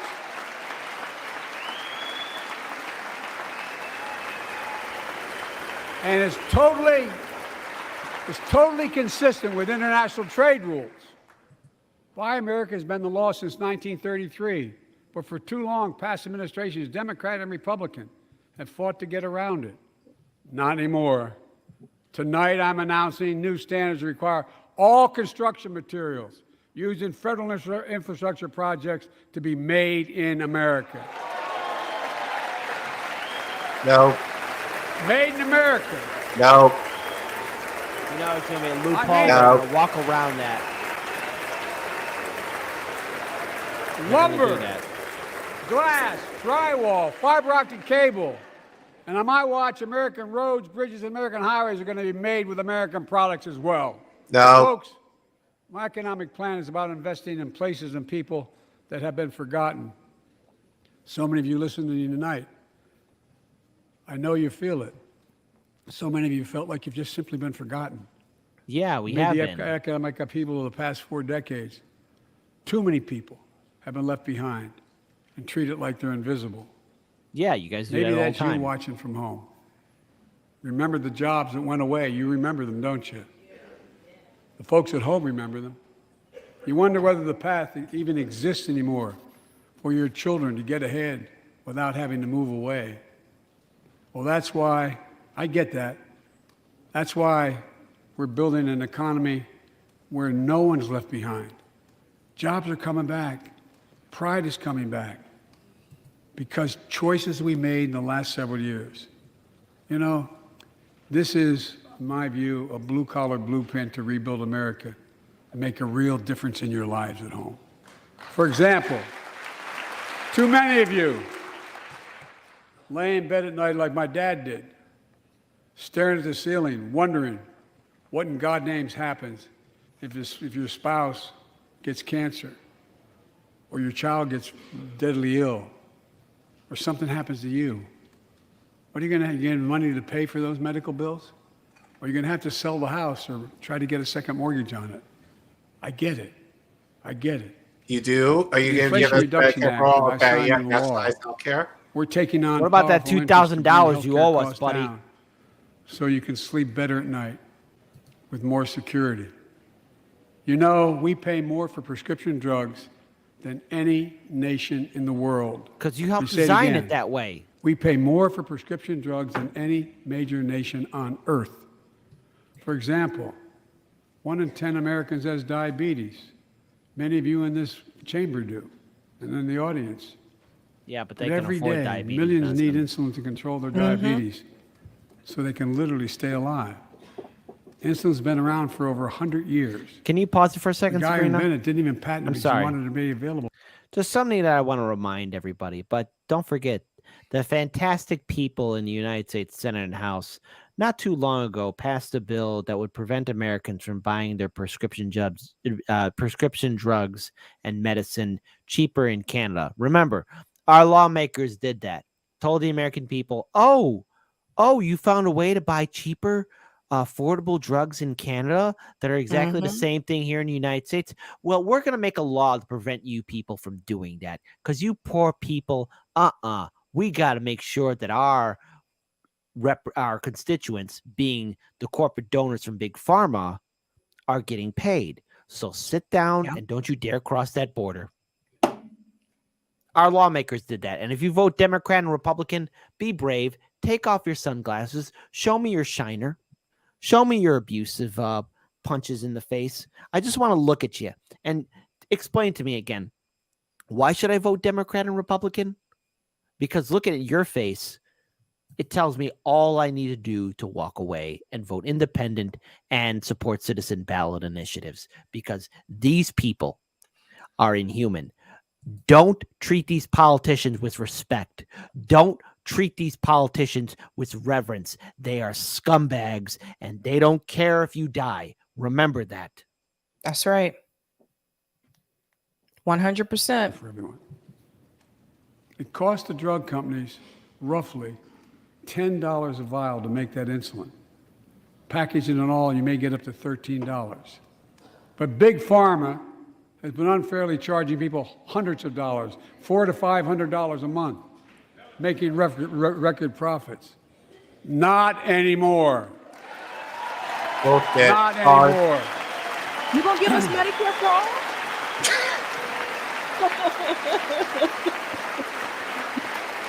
Can you pause for a second, Gabby? Pfizer, and I'm going to report on this tomorrow. Pfizer is charging, I believe, $130 now for COVID treatment, whereas I believe it's costs like $2 to make or something like that. So, and given that Biden is ending his national emergency in May, right? So now, if we get COVID, we have to pay for it. And we have to pay over $100 and more in order to get treated for it. That's ridiculous, Colin. Yeah. So this idea of him being like, oh, we're going to take care of you is such shit to me. It and is. Most of you know right now, my mom's kidneys are failing. She can't afford care. And she's on Medicare. So this doesn't help my mom in terms of her getting the care that she needs in order to live.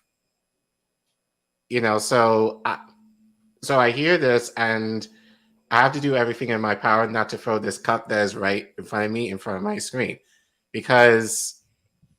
And honestly, if it wasn't for the two of you, I didn't want to hear this because we all know what this is. This isn't for us. This is for them in terms of making themselves look good and feel good in terms of their constituents. And we're suffering. So it's okay, but it's not okay. But the fact of the matter is this is all just lies here. I want to add a little bit more into what Colin is saying here too. These politicians, this State of the Union, What these people are is they are self-gratifying themselves in regards for triumphs that are undeserved and never came into fruition. These politicians have sheltered themselves in a bubble due to the fact that corporate media and their donors ensure the fact that these people are above criticism. If you vote Democrat or Republican, if you're watching this right now and you're just applauding along or smiling and saying, oh, these three people don't know what they're talking about, just remember, your U.S. Senator and your U.S. House Representative, 90% of the time, they're on the phone calling their donors, begging for more money. So then they run for re-election. They can be able to get re-elected and write bills that will benefit their said donor. So they go right back to that phone and call their donors, begging for more money. Do you really think you have a seat at the table? These people don't care about you. They're doing insider trading. They're helping their friends and family and loved ones and associates get nice, cushy jobs. You are at the bottom of their priority. Are you doing better than you were 10 years ago, 15 years ago? They don't like you. They don't respect you. We live in an oligarchy, thanks to the Supreme Court, that you basically said that bribery is now legal. Anybody can buy a politician, not just Russia. Everyone. If you got the money, you can buy a politician.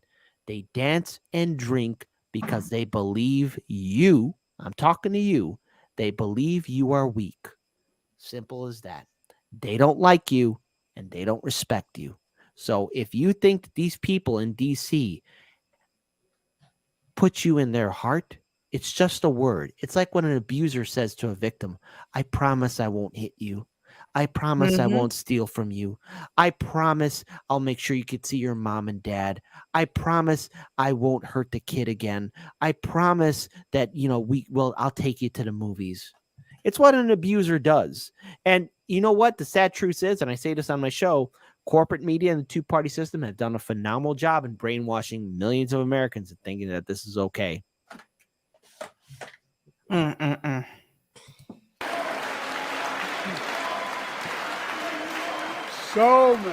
So many things that we did are only now coming to fruition. We said we were doing this, and we said we passed the law to do it, but people didn't know because the law didn't take effect until January 1 of this year. We capped the cost of insulin at $35 a month for seniors on Medicare. Only for seniors on Medicare, though. People are just finding out.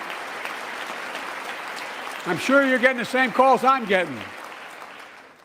Look, there are millions of other Americans who do not or are not on Medicare, including 200,000 young people with type 1 diabetes and need this More than insulin to stay alive. 200,000, buddy. Let's finish the job this time. Let's cap the cost of insulin for everybody at $35. How about free? Just give everybody Medicare for all. This is so stupid. How about free? This is ridiculous. And Big Pharma's still going to do very well, I promise you all. I promise you, they're going to do very well.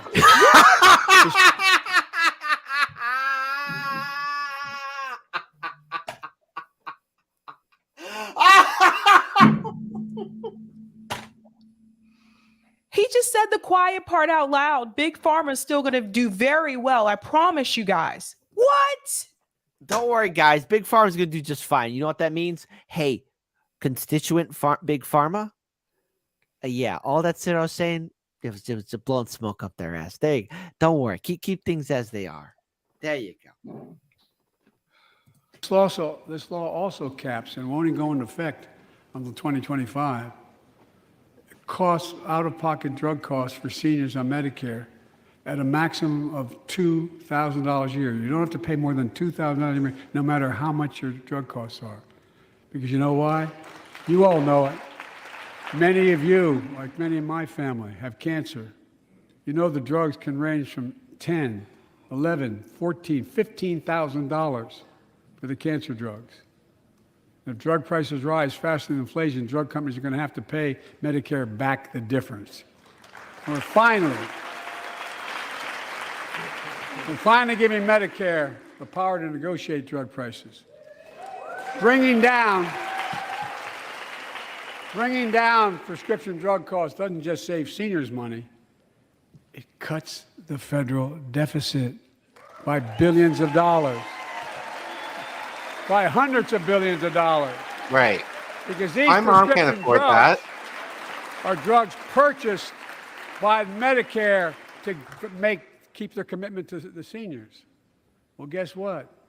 Instead of paying $400 or $500 a month, you're paying $15. That's a lot of savings for the federal government. And by the way, why wouldn't we want that? Now, some members here are threatening, and I know it's not an official party position, so I'm going to exaggerate, but threatening to repeal the Inflation Reduction Act. As my coach, that's okay, that's fair. As my football coach used to say, lots of luck in your senior year. What? Make no What? mistake. If you What does try that anything to mean? raise the cost of prescription It's drugs, okay. I will veto it. He's from that generation, so they don't know what they're Look. talking about anymore. I'm pleased to say Death row comment. more Americans And have health insurance now than ever in history. A record 16 million people are enrolled in the Affordable Care Act. And thanks to the law I signed last year, saving millions are saving $800 a year on their premiums. And by the way, that law was written and the benefit expires in 2025. So my plea to some of you, at least in this audience, let's finish the job and make these savings permanent. Expand coverage of Medicaid. Just give people Medicare for all. Like, this is so stupid.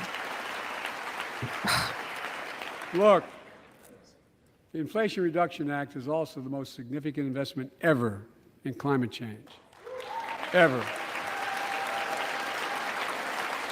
Lowering utility bills, creating American jobs, leading the... That's a damn lie. The utilities have increased. Yeah. They've increased. Like, I know people getting $400 utility bills. World to a clean energy future. I visited the devastating aftermath of record floods, droughts, storms, and wildfires from Arizona to Mexico to all the way up to the Canadian border. More timber has been burned, as I've observed from helicopters, than the entire state of Missouri. And we don't have global warming? Not a problem. In addition to emergency recovery, from Puerto Rico to Florida to Idaho, we're rebuilding for the long term. New electric grids that are able to weather major storms and not prevent those forest fires. Not true. Roads and water systems withstand the next big flood. Clean energy to cut pollution and create jobs in communities often left behind. We're going to build 500,000 electric vehicle charging stations installed across the country by tens of thousands of IBEW And no one can afford them now. And Nope. At least help not our us. families save more than $1,000 AOC has a year her with tax Tesla, though. credits Just remember that. to purchase electric vehicles and efficient appliances, energy-efficient appliances. Historic conservation efforts to be responsible stewards of our land. Let's face reality. The climate crisis doesn't care if you're in a red or blue state. It's an existential threat. We have an obligation, not to ourselves, but to our children and grandchildren, to confront it. I'm proud of how America, at last, is stepping up to the challenge. We're still going to need oil and gas for a while. But guess what? No, we do. But there's so much more to do. And they cheer. We got to finish the job. And we pay for these investments in our future by finally making the wealthiest and biggest corporations begin to pay their fair share. Just begin.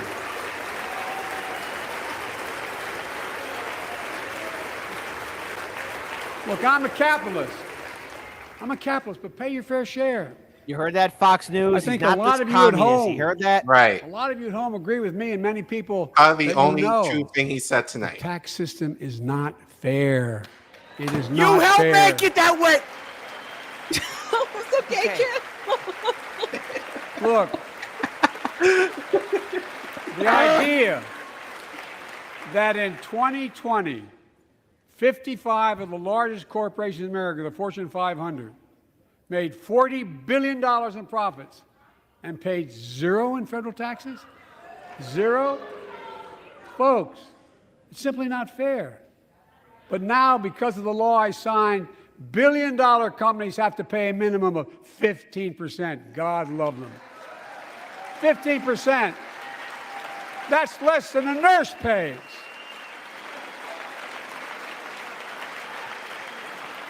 God love them. Clear. I said at the very beginning, under my plans, as long as I'm president, nobody earning less than $400,000 will pay an additional penny in taxes. Nobody, not one penny. He says that as though most people are making like $400,000. Yeah, man. Most people are in.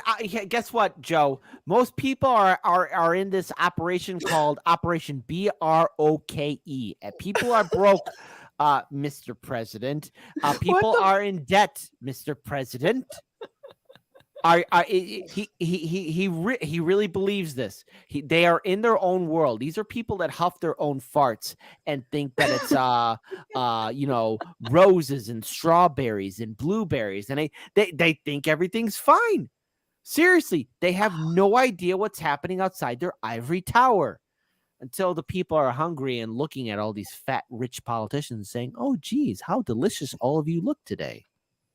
This is crazy, man. Just saying. Well, let's finish the job. There's more to do. We have to reward work, not just wealth. Pass my proposal for the billionaire minimum tax. You know, there's 1,000 billionaires in America. It's up from about 600 in the beginning of the term. But no billionaire should be paying a lower tax rate than a school teacher or firefighter. I mean it. But you and your friends made it that way. They sure did. They sure did. Remember, Joe, when you were at least That's about bullshit out there.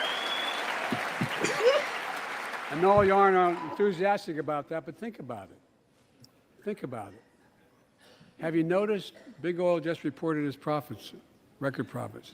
Yeah, because they made it up for what they lost in 2020 from the lockdowns. $100 billion in the midst of a global energy crisis. I think it's outrageous. Why? They invested too little of that profit to increase domestic production. And when I talk to a couple of them, they say, we're afraid you're going to shut down all the oil wells and all the oil refineries anyway, so why should we invest in them? I said, we're going to need oil for at least another decade. And that's going to exceed and beyond that. We're going to need it. Production. If they had, in fact, invested in the production to keep gas prices down. Instead, they used the record profits to buy back their own stock, rewarding their CEOs and shareholders. Corporations ought to do the right thing. That's why I propose to quadruple the tax on corporate stock buybacks and encourage long-term investments. Being the problem at the same time. What's that, Colin? Like, it's funny that he's saying a lot of this, which is true, but he's exacerbating the problem by continuing to do the very thing that he knows is wrong, basically. Right. Okay. I also want to add on here too, these Biden saying like he's talking to these big oil tycoons and CEOs and saying, oh, gee, jolly gee willikers, Mr. President, we're just so gosh darn concerned you'll shut down our oil refinery. That's not how these conversations are going. All right. Biden's probably saying, hey, look, guys, I'm going to give you some more tax breaks or anything else. Just don't make your stuff so loud and so noticeable from everyone. But here's the thing. We all notice it. These people, these sycophants, these psychos are in power. Gone are the days of somebody like Theodore Roosevelt, where, you had business corporations and tycoons. When Theodore Roosevelt was holding these monopolies accountable and actually following through with his promises. And no, Theodore Roosevelt was not a saint, not a good person in any which way, but, compared to other previous presidents, I'm impressed that he got this phone call when Carnegie and everyone else were calling him up and asking him, what did we do wrong? How can we fix this? What are you doing? Because Theodore Roosevelt made a promise. He was going to break the monopolies and corporations. Again, That's the kind of leader Americans need. A president who will lead, because for the most part, we haven't seen a president lead and help out the people in decades.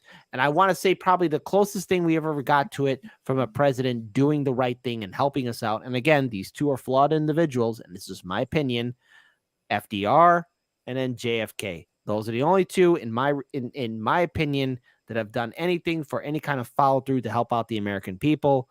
And we're not seeing anything like that now. And FDR had pressure from the people. Yeah. And again, FDR, I got my criticism of him, our first imperial president, but you know what? At least he had follow through. They'll still make considerable profit. Let's finish the job and close the loopholes that allow very wealthy to avoid paying their taxes. Instead of cutting the number of audits for wealthy taxpayers, I just signed a law to reduce the deficit by $114 billion by cracking down on wealthy tax cheats. That's being fiscally responsible. In the last 2 years, my administration has cut the deficit by more than $1.7 trillion, the largest deficit reduction in American history. Under the previous administration, the American deficit went up 4 years in a row. Because those record deficits, no president added more to the national debt in any 4 years than my predecessor. Nearly 25% of the entire national debt that took over 200 years to accumulate was added by just one administration alone, the last one. They're the facts. Check it out. Check it out. How did Congress respond to that debt? They did the right thing. They lifted the debt ceiling 3 times without preconditions or crisis. They paid American bills to prevent an economic disaster in the country. So tonight I'm asking the Congress to follow suit. Let's commit here tonight to the full faith and credit of the United States of America will never, ever be questioned. So some of my Republican friends want to take the economy hostage. I get it. Unless I agree to their economic plans. No, you're not supposed to say I get it. Know what those plans are. Instead of making the wealthy pay their fair share, some Republicans want Medicare and Social Security to sunset. I'm not saying it's a majority. You do too, Biden. Let me give you. You do too. Anybody who doubts it, contact my office. I'll give you a copy. I'll give you a copy of the proposal. That means Congress doesn't vote. Well, I'm glad to see you. No, I tell you, I enjoy conversion. It means if Congress doesn't keep the programs the way they are, they'd go away. Other Republicans say, I'm not saying it's a majority of you. I don't even think it's even a significant, but it's being proposed by individuals. This is the same person trying to privatize them, but it's being proposed by some of you. Oh, God. Sabrina, can you pause it for a second? Okay. This is just bad for him. Okay, so I've seen this before where like an old person at a family dinner is just arguing with a young person, and eventually they keep rambling on and on and on, and they're like they forget what they were originally talking about, and everyone's looking at an old guy like, dude, you are so out of touch. Just go back and eat your mashed potatoes. I'm not going to just waste my energy on you. This is what we're witnessing Joe Biden. Like, no, go listen to the record player. No one has a record player, old man. Everything's digitized right now. No, seriously. Folks, the idea is. I'm sorry. Go ahead, Kit. No, it's just.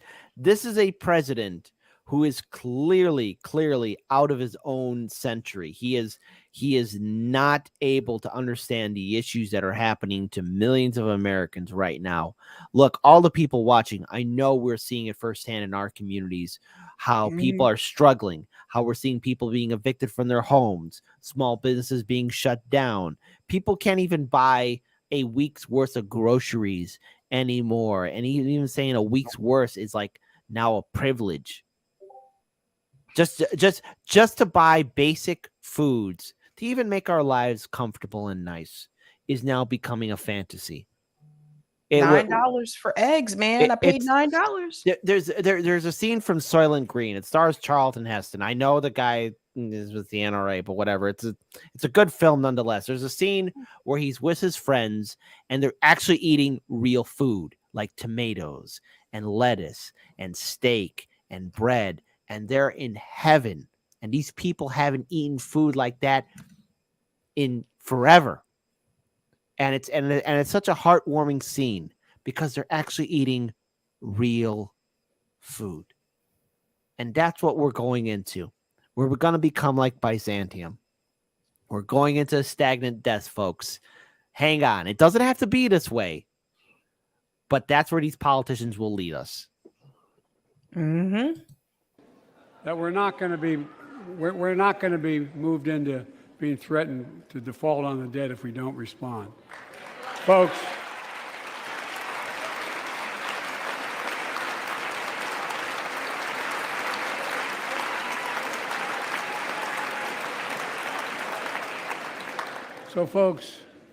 as we all apparently agree, Social Security and Medicare is off the books now, right? They're not to be started. All right. I'm ready.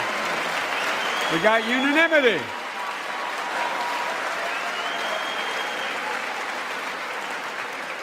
Social Security and Medicare are a lifeline for millions of seniors. Americans have to pay into them from the very first paycheck they started.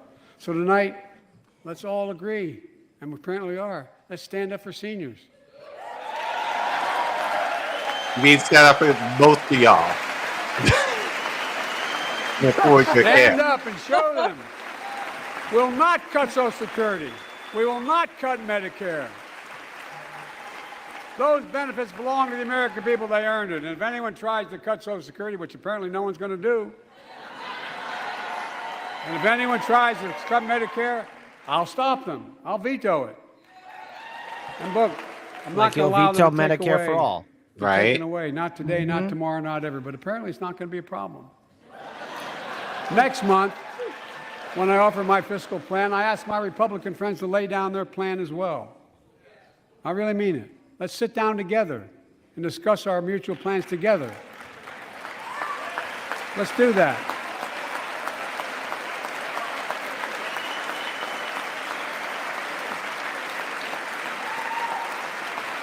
I can tell you, the plan I'm going to show you is going to cut the deficit by another $2 trillion.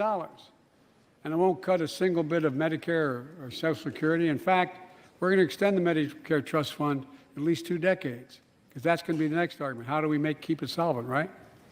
Well, we'll not raise tax on anyone making under 400 grand, but we'll pay for it the way we talked about tonight, by making sure that the wealthy and big corporations pay their fair share. Look. Here's the deal. They aren't just taking advantage of the tax code. They're taking advantage of you, the American consumer. Here's my message to all of you out there. I have your back. We're already preventing Americans from receiving surprise medical bills, stopping $1 billion surprise bills per month so far. We're protecting seniors' life savings by cracking down on nursing homes that commit fraud, endanger patient safety, prescribe drugs that are not needed. Millions of Americans can now save thousands of dollars because they can finally get a hearing aid over the counter without a prescription. Yeah, because you and your jag-off friends made this system the way it is. Without competition is not capitalism. It's extortion. It's exploitation. Last year, I cracked down with the help of many of you on foreign shipping companies that were making you pay higher prices for every good coming into the country. I signed a bipartisan bill that cut shipping costs by 90%, helping American farmers, businessmen, and consumers. Let's finish the job. Pass the bipartisan legislation to strengthen antitrust enforcement and prevent big online platforms from giving their own products an unfair advantage. Sit down, Ro. And Katie. My administration is also taking on junk fees, those hidden surcharges too many companies use to make you pay more. For example, We're making airlines show you the full ticket price up front. Refund your money if your flight is canceled or delayed. That's Pete's fault. Exorbitant bank overdraft. That's Buttigieg. By saving The consumers more Skaven. than $1 billion a year. We're cutting credit card late fees by 75% from $30 to $8. How about Look, not? Junk fees may not matter to the very wealthy, but they matter to most other folks in homes like the one I grew up in, like many of you did. They add up to hundreds of dollars a month. They make it harder for you to pay your bills or afford that family trip. I know how What unfair family it trip? feels when a company overcharges you and gets away with it. Not No. anymore. No, you We've don't. written a bill to stop it all. It's called the Junk Fee Prevention Act. We're going to ban surprise resort fees that hotels charge on your bill. Those fees can cost you up to $90 a night at hotels. See, this is for wealthy people. Working class people don't have surprise resort fees because they're not going to resorts. He's just helping out his friends. By the way, I just want to give a shout out. Kill your egregores. Yeah, that I did call Pete Buttigieg a Skaven. Yes, he is. He looks like a rat. For those of you who don't know, the Warhammer is a fantasy genre. It's one of my favorite series. The Skaven are rat people. They're very greedy. If anything goes wrong, they start blaming each other. They have no responsibility. They're always hungry, and they're just disgusting to be around. Pete Buttigieg is a Skaven. His face looks like one, and he's a scumbag. So there you go. He's a Skaven. I'm Pete. It's everyone's fault but my own. I'm Pete. Pete.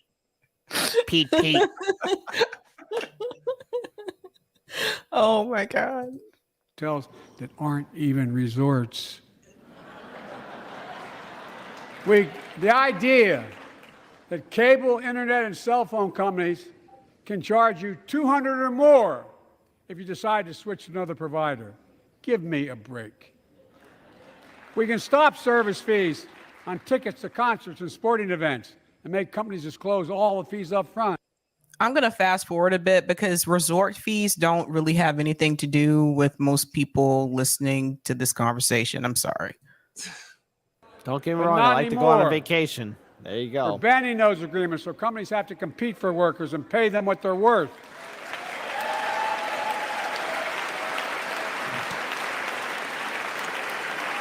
And I must tell you,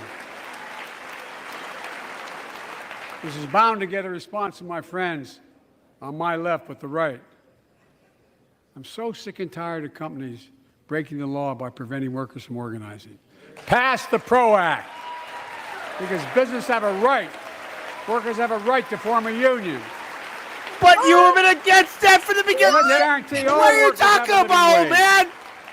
Let's make sure working parents can afford to raise a family with sick days, paid family medical leave. What about the railroad workers, bruh?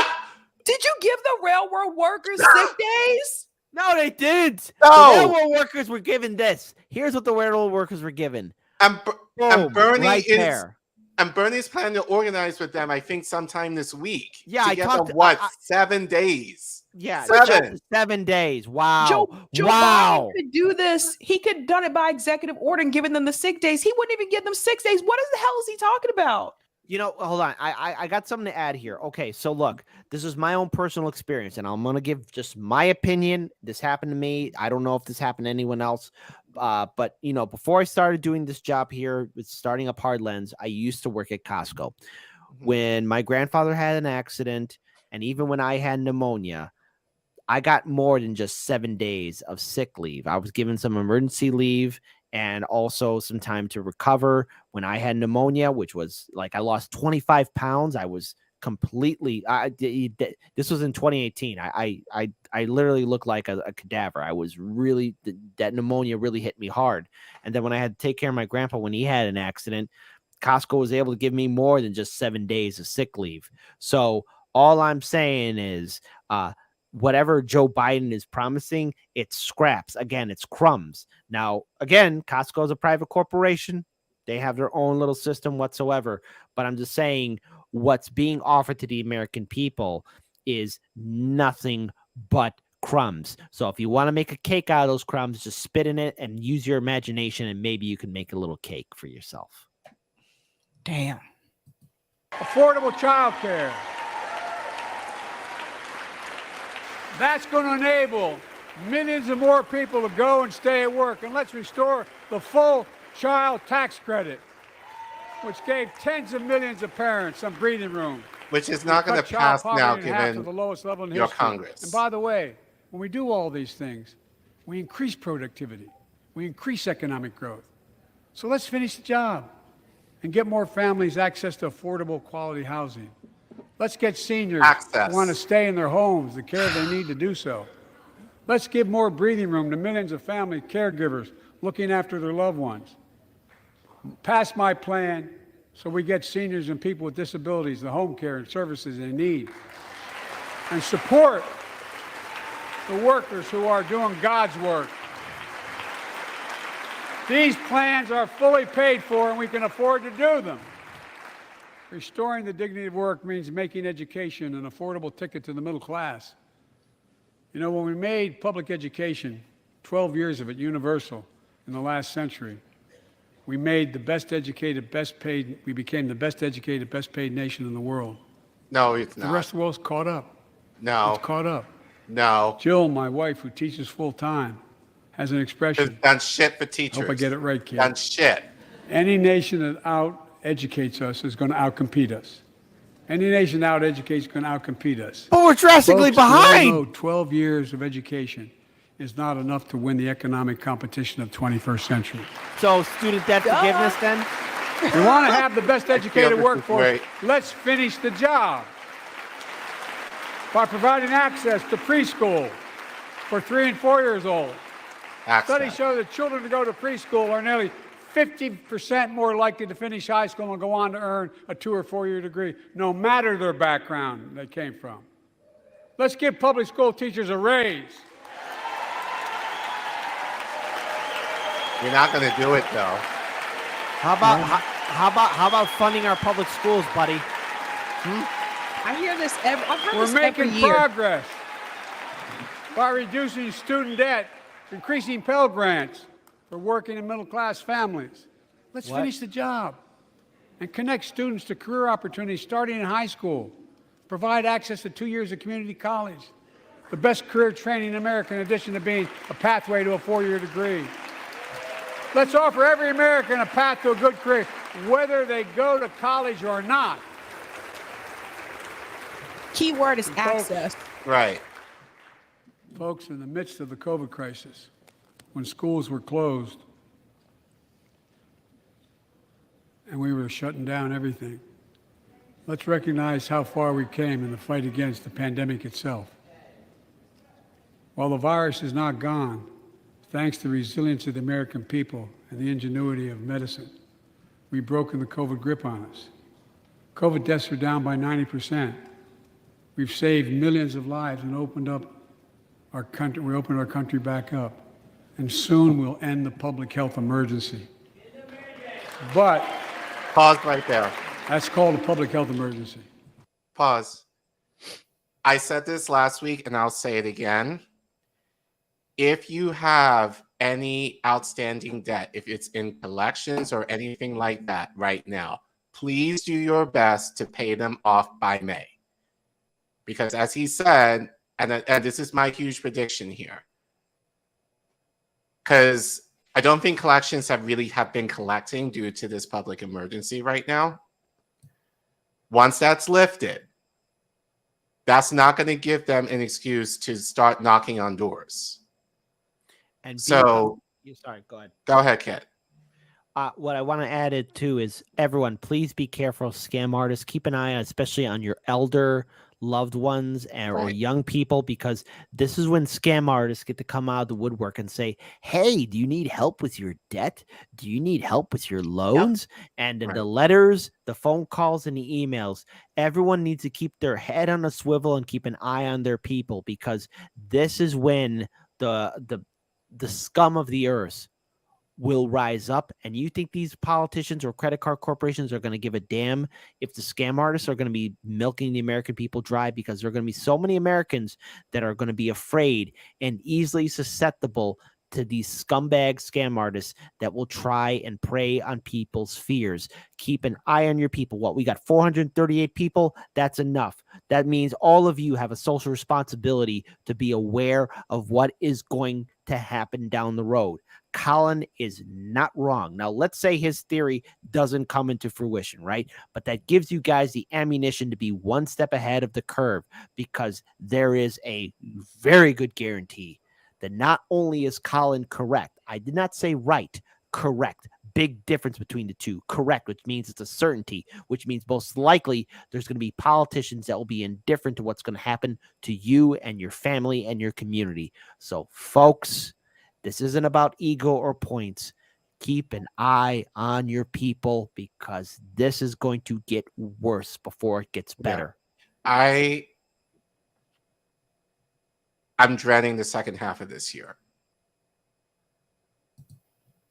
I am too. Let's hear what else he says.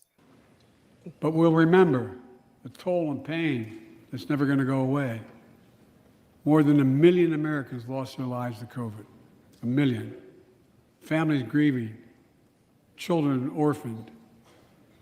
Empty chairs at the dining room table constantly reminding you that she used to sit there. Remembering them, we remain vigilant. We still need to monitor dozens of variants and support new vaccines and treatments. So Congress needs to fund these efforts and keep America safe. And as we emerge from this crisis stronger, we're also got to double down on prosecuting criminals who stole relief money meant to keep workers and small businesses afloat.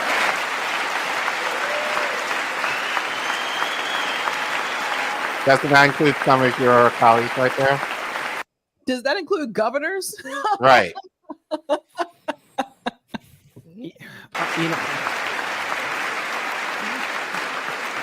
Go ahead, kid. I'm sorry. We're seeing these people applaud and being happy about these promises. They're saying things we can agree with. Oh, what? Let's fund our teachers. Let's fund our schools. Let's lower prescription drug costs. But they're not going to do it. Bernie has been talking about raising teachers' wages forever. Well, do you want to know? And I'll say this real quickly, and this is what gets me really frustrated with Dr. Jill Biden being a teacher herself. And for what I know, granted, I know she's currently teaching, so whatever.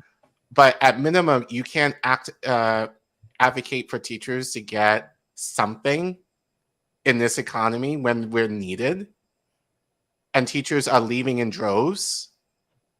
And I know she recognizes that, and I've just been very frustrated with her that she hasn't elevated that on behalf of teachers across the country.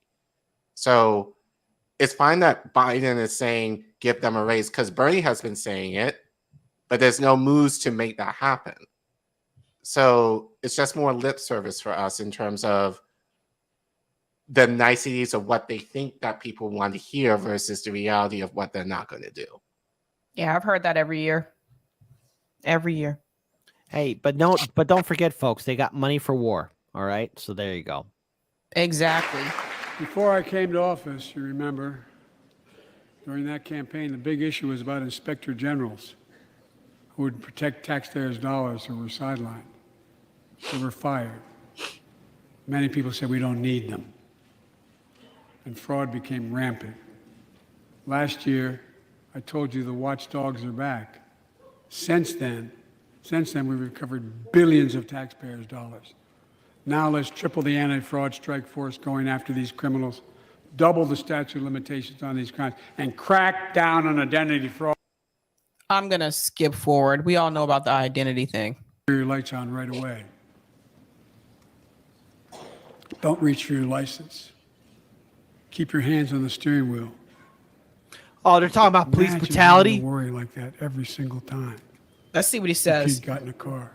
No, this man is not talking like this. Here's what Tyree's mother shared with me when I spoke to her. Okay. When I asked her how she finds the courage to carry on and speak out. the faith That's of the God, she family. said her son. That's the family right there for people watching. That's Tyree's family. Okay.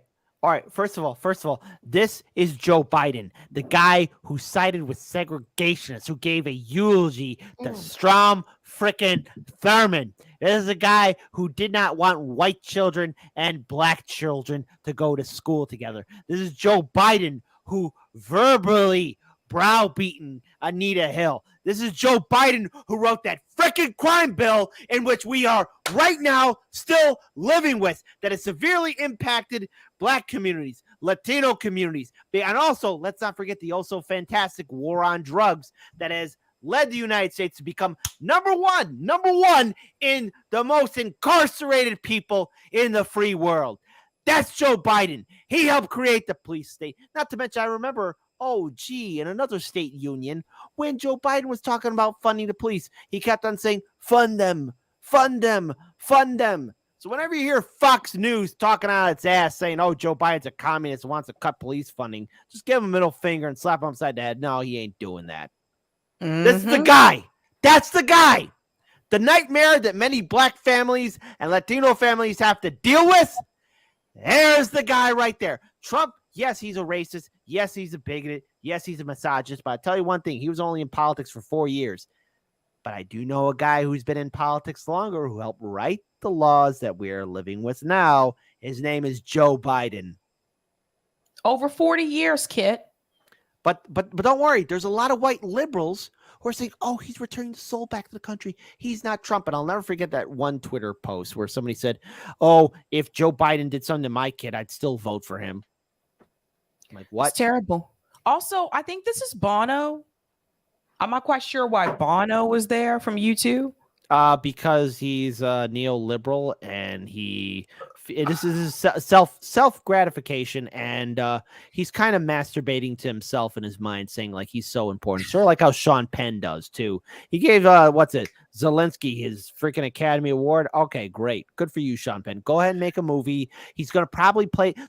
I make this prediction. Everyone pretend to be shocked about this, but I'm willing to bet Sean Penn's gonna make a movie about a character in Ukraine. He's like a wizard veteran, a grizzled veteran who doesn't care, but then he cares about what's happening in Ukraine. And he's going to meet like a love interest, probably a poor girl, an actress trying to make her way in, who's going to be 20 years old. And, she's going to have to kiss this 60-year-old guy. It's going to be a little action film. Sean Penn's going to be doing some shootouts and everything else. He's not going to be doing his own stunts. And there's going to be a movie. Everyone's going to applaud and say, oh, how stunning and brave. Look at Sean Penn. He's fighting Russia, and he's there in Ukraine, and he's giving food, and there's going to be this dramatic music. Folks, play it in your mind. You'll see it. Trust me on it. This is the nightmare world we're living in, okay? It's one big joke. You can laugh. I guess Bono still hasn't found what he's looking for, Kit. You know what? Bono's going to play the music. Like he's going to play the original soundtrack for that film that's going to star Sean Penn. I'm willing to bet it. I'm willing to bet something like that. Some sort of dramatic song piece about love, and we will fight through hate and something. I don't know. Some BS. That'll be a hit song on Good Morning America. But you know what? I'm just thinking, just looking at this picture here, these are people who are either rich or props. Oh. And I say this, I don't want to disrespect the Nichols family at all. Right. Because what they went through is heinous in of itself. But the idea that Kamala Harris spoke at the funeral, the very person who, and we know her history, that they essentially allowed that to happen, and now they're here in terms of making Biden look good, in terms of, like, and the forgiveness stick and like, and all of that, it just makes me very frustrated, especially as a Black person, and especially one who went to church, who heard, you know, in terms of like, we have to forgive, you know, there's only so much forgiveness that you can do in terms of when you're being exploited. That's right. And this is nothing more than exploitation right here. And I'm so sick and tired that, especially among us as Black people in particular, we are prey to this very frequently. And because at the end of the day, there's nothing that's going to be like, look at George Floyd. George Floyd, honestly, should have been it. Yep. And the fact that since we've had more Black deaths at the hands of cops. Trayvon Martin should have been it. I'm sorry to interrupt you, Colin. Well, yeah. Trayvon. Really. Trayvon. Take any Black death. Really, that should have been it. But you know what? More, like, oh, go ahead, Colin. Yeah, but like, but nothing's going to change. No.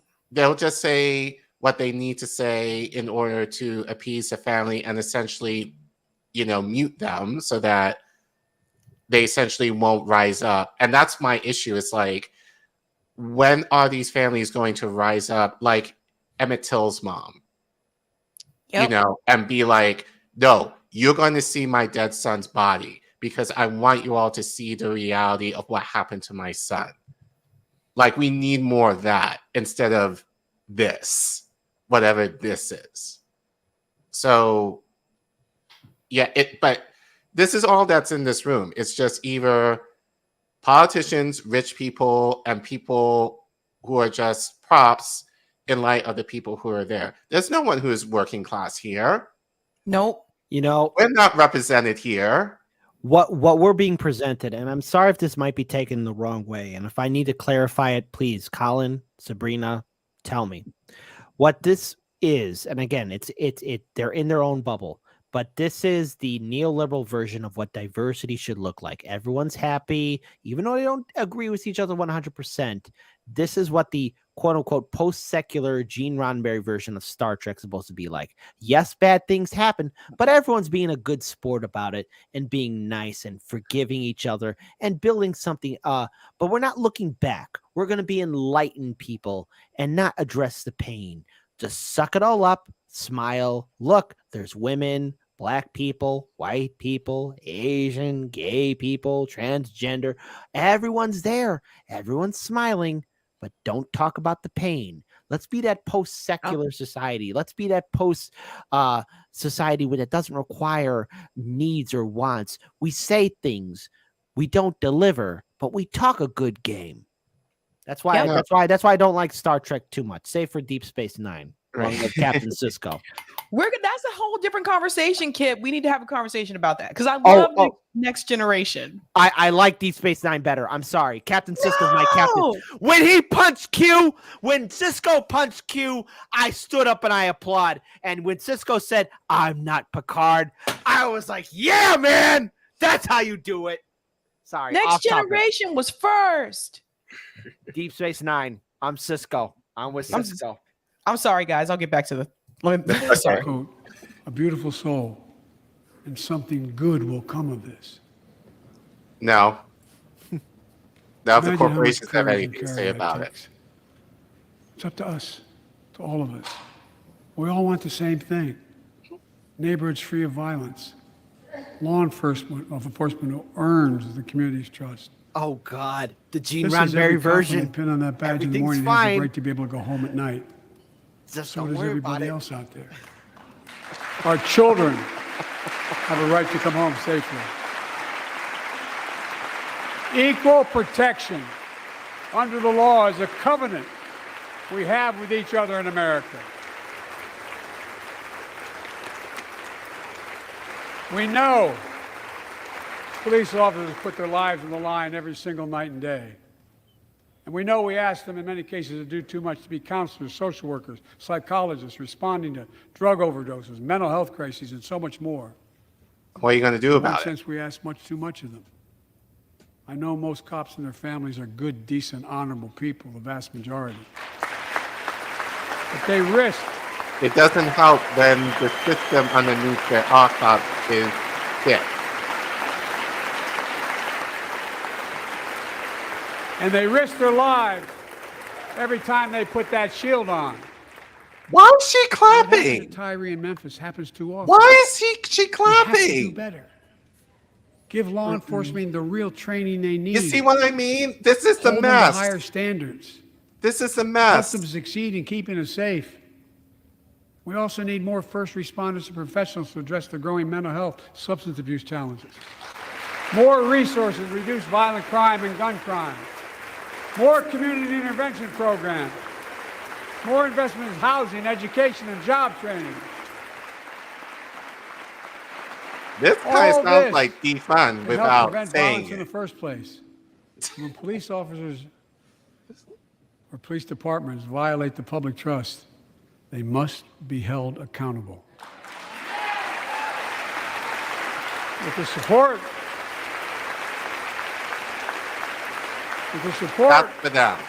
That's for them. of the But it families of needs- victims, civil rights That's for groups, and them. law enforcement, Pause 1 I second. signed an executive order for all.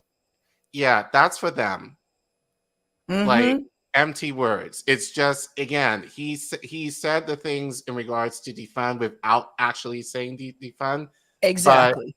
But he's not going to do any of it. It's just a way to kind of make them feel good in terms of what happened to their son. So this is a whole lot of bullshit. The family that's there, I truly do feel sorry for them, because there's going to be a moment when they walk out of that Capitol building and it's going to hit them that nothing will change, and that their loved one, their son, is dead still.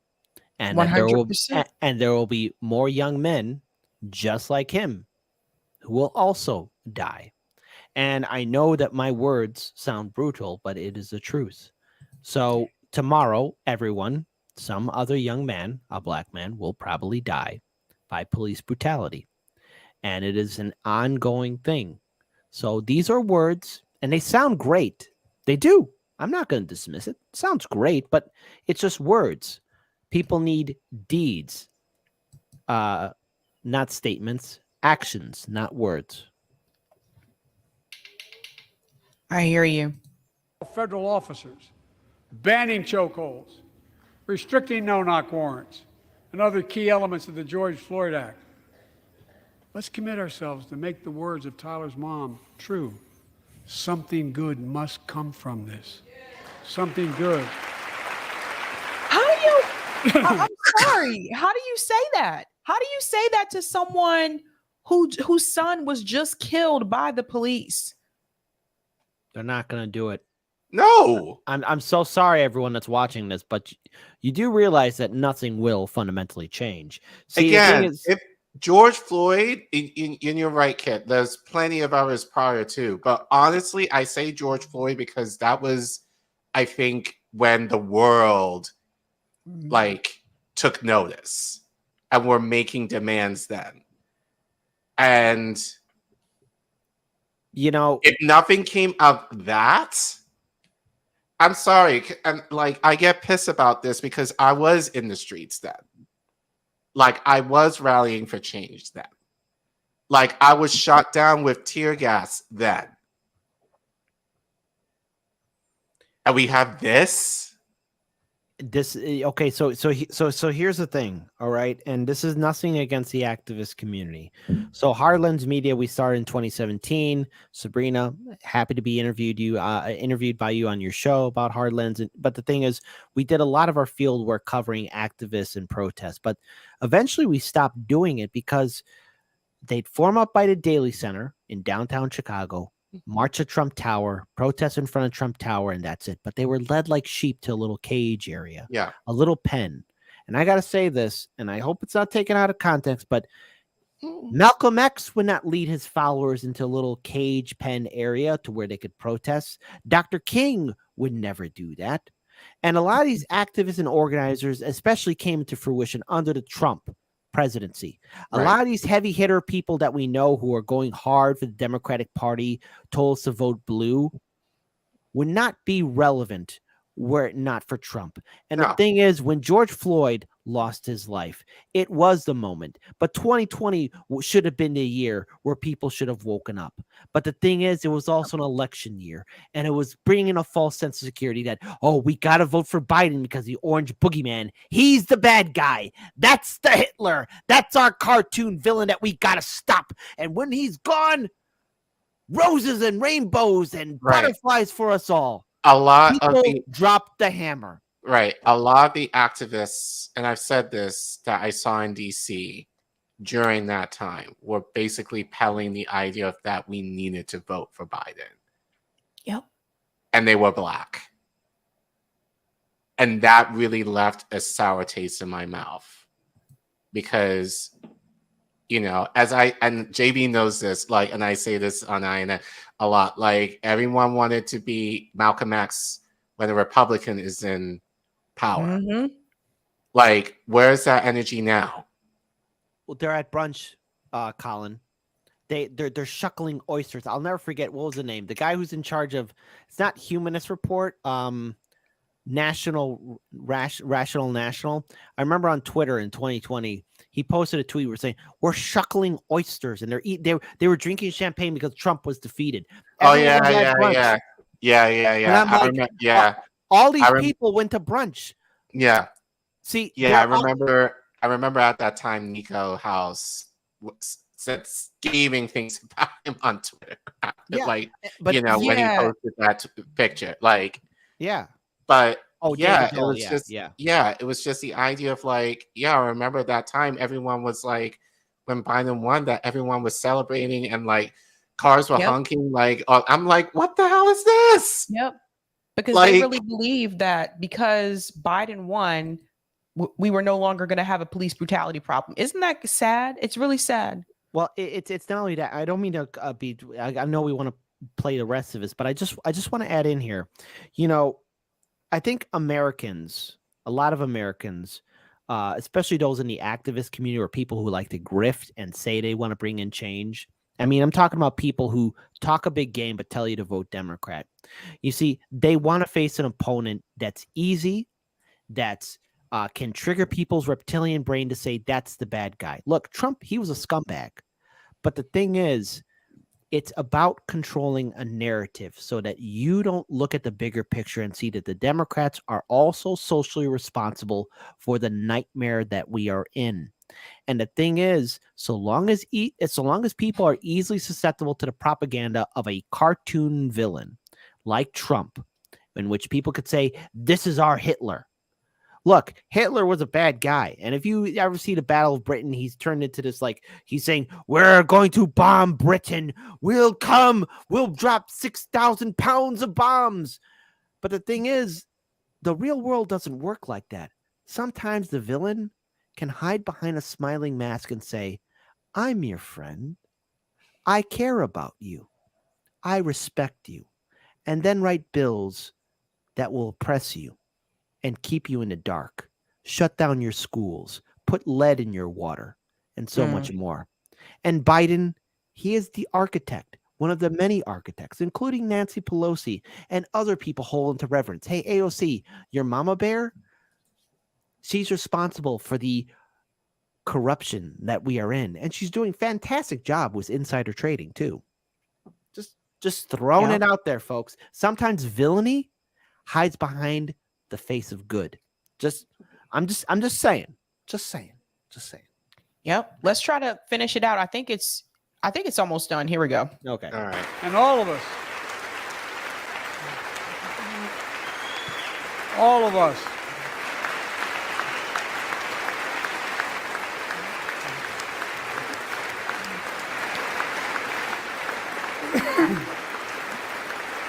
You're coughing a lot, Biden. You sure you got the COVID? folks, it's difficult, but it's simple. All of us in this chamber, we need to rise to this moment. We can't turn away. Let's do what we know in our hearts that we need to do. Let's come together to finish the job on police reform. Do something. Do something. That was the plea of parents who lost their children in Uvalde. I met with every one of them. do something about gun violence. Thank God. Thank God we did. Passing the most sweeping gun safety law in 3 decades. What? We did something about gun violence? That includes things like Yeah, I that must the have been majority smoking some of good weed responsible gun because I owners fell already asleep through that. support. Enhanced background checks for 18 to 21 years old. Red flag laws, keeping guns out of the hands of people who are a danger to themselves and others. But we know our work is not done. Wait, but there was a 6-year-old that Join us brought guns to tonight school and shot Brandon her Say, teacher. a 26-year-old hero. Recently. Brandon put his college dreams on hold to be at his mom's side. His mom's side when she was dying from cancer. Oh, God. And Brandon, Sorry, another prompt. Brandon now works at the dance studio started by his grandparents. And 2 weeks ago, during the Lunar New Year celebrations, he heard the studio door close, and he saw a man standing there pointing a semi-automatic pistol at him. He thought he was going to die, but he thought about the people inside. And in that instant, he found the courage to act and wrestled a semi-automatic pistol away from the gunman who had already killed 11 people in another dance studio. 11. He saved lives. It's time we do the same. Ban assault weapons now. Ban them now. Once and for all. Not going to happen, unfortunately. Not going to happen. Not going to happen. I led the I'm so fight sorry. to do that in 1994. Sorry, 10 Seabass. years that ban was law and mass shootings went down. After we let it expire in the Republican administration, mass shootings tripled. Let's finish the job and ban these assault weapons. And let's also come together on immigration. Make it a bipartisan issue once again.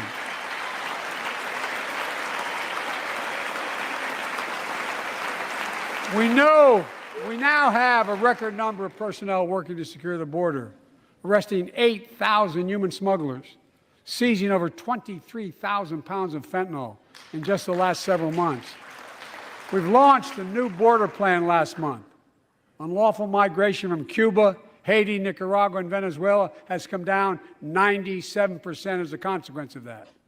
But American border problems won't be fixed until Congress acts. If we don't Notice the pass countries my you mentioned comprehensive have immigration reform, U.S. influence. at least pass my plan to provide the equipment and officers to secure the border.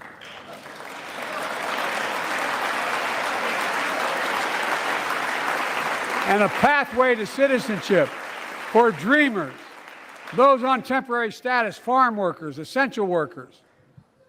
Here in the People's House, it's our duty to protect all the people's rights and freedoms. Congress must restore the right and the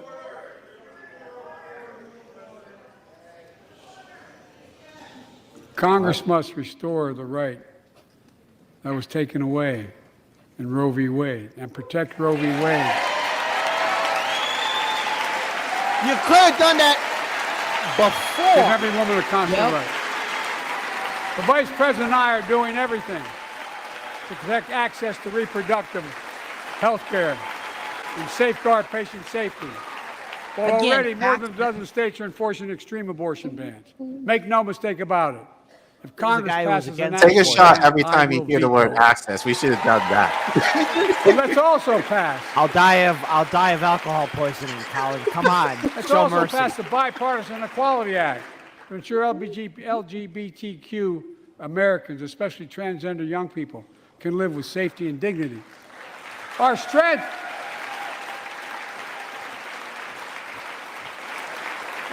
is not just the example of our power, but the power of our example. Let's remember the world's watching. I spoke in this chamber 1 year ago, just days after Vladimir Putin unleashed his brutal attack against Ukraine. A murderous assault, evoking images of death and destruction Europe suffered in World War II. Putin's invasion has been a test for the ages, a test for America, a test for the world. Would we stand for the most basic of principles? Would we stand for sovereignty? Would we stand for the right of people to live free of tyranny? will we stand for the defense of democracy. For such defense matters to us because it keeps peace and prevents open season on would-be aggressors and threatens our prosperity. 1 year later, we know the answer. Yes, we would, and we did. We did. And together, we did what America always does at our best. We led. We united NATO. We built a global coalition. We stood against Putin's aggression.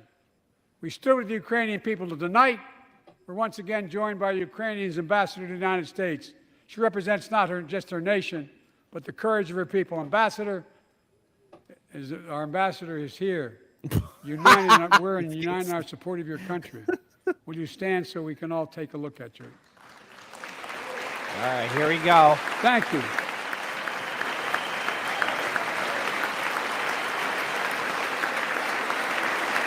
Because we're going to stand with you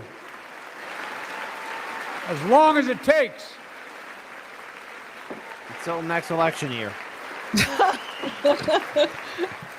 Our nation is working for more freedom, more dignity, more peace, not just in Europe, but everywhere. Before I came to office, the story was about how the People's Republic of China was increasing its power, and America was failing in the world. Here we go. Not anymore.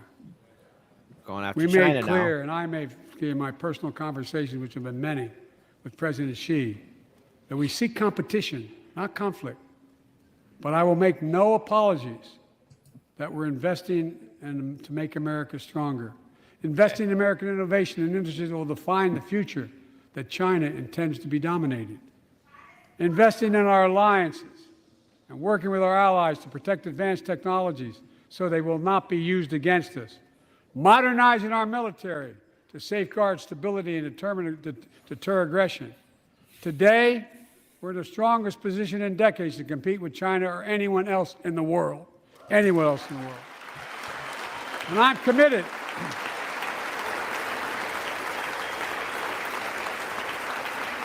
I'm going to fast forward because he pretty much said everything about that I thought he was going to say about like policing and everything. Trying to catch us up. Sorry. No, you're good. Okay, here we go. With democracy, everything's possible. Without it, nothing is. We don't live in one. Our democracy We don't have one. Put at risk, put to the test in this very room on January the 6th. Oh, God. And then just a few months Damn ago, it. They won't let that Oh, I state go. forgot that we're going to talk about I'm this. sorry. I had to stop it. Though. That's pretty much the end. Like, no. They're going to talk about January 6th like it was the end-all, be-all. I'm just going to say this. Honestly, if I was in charge of that event, there's this one guy that I want to violently strangle at January 6th. Not the guy wearing the bison hat or anything. There's a dude in Nancy Pelosi's office. He's wearing a little baseball cap. He's in Nancy Pelosi's office like this, but her laptop is right there. It's like that scene from Walter White when he's yelling at Jesse. You were in his house. You could have poisoned him right there.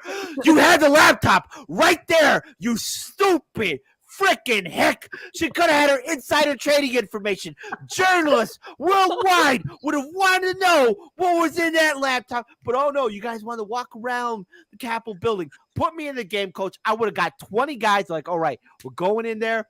It's going to be smash and grab, in and out, cover your faces. Let's find out what we can get and then get the hell out hot-footed. God damn it, man. Sorry, just had to throw it out there. Put me in the game, coach. I can do it. I could do it. I am gonna do call in right after this, guys. So I know I need to push it back because I know people. I had a schedule for 10. I thought that the State of the Union address was gonna be shorter than it was, and it wasn't. But I just want to thank you guys. I'm gonna shout out the super chats. But before you guys go, can you tell people where to find you and all that jazz? Yes. Okay, you go. All right. Hi, everyone. I'm Kit with Hard Lens Media. We are Chicago's fastest growing independent media network.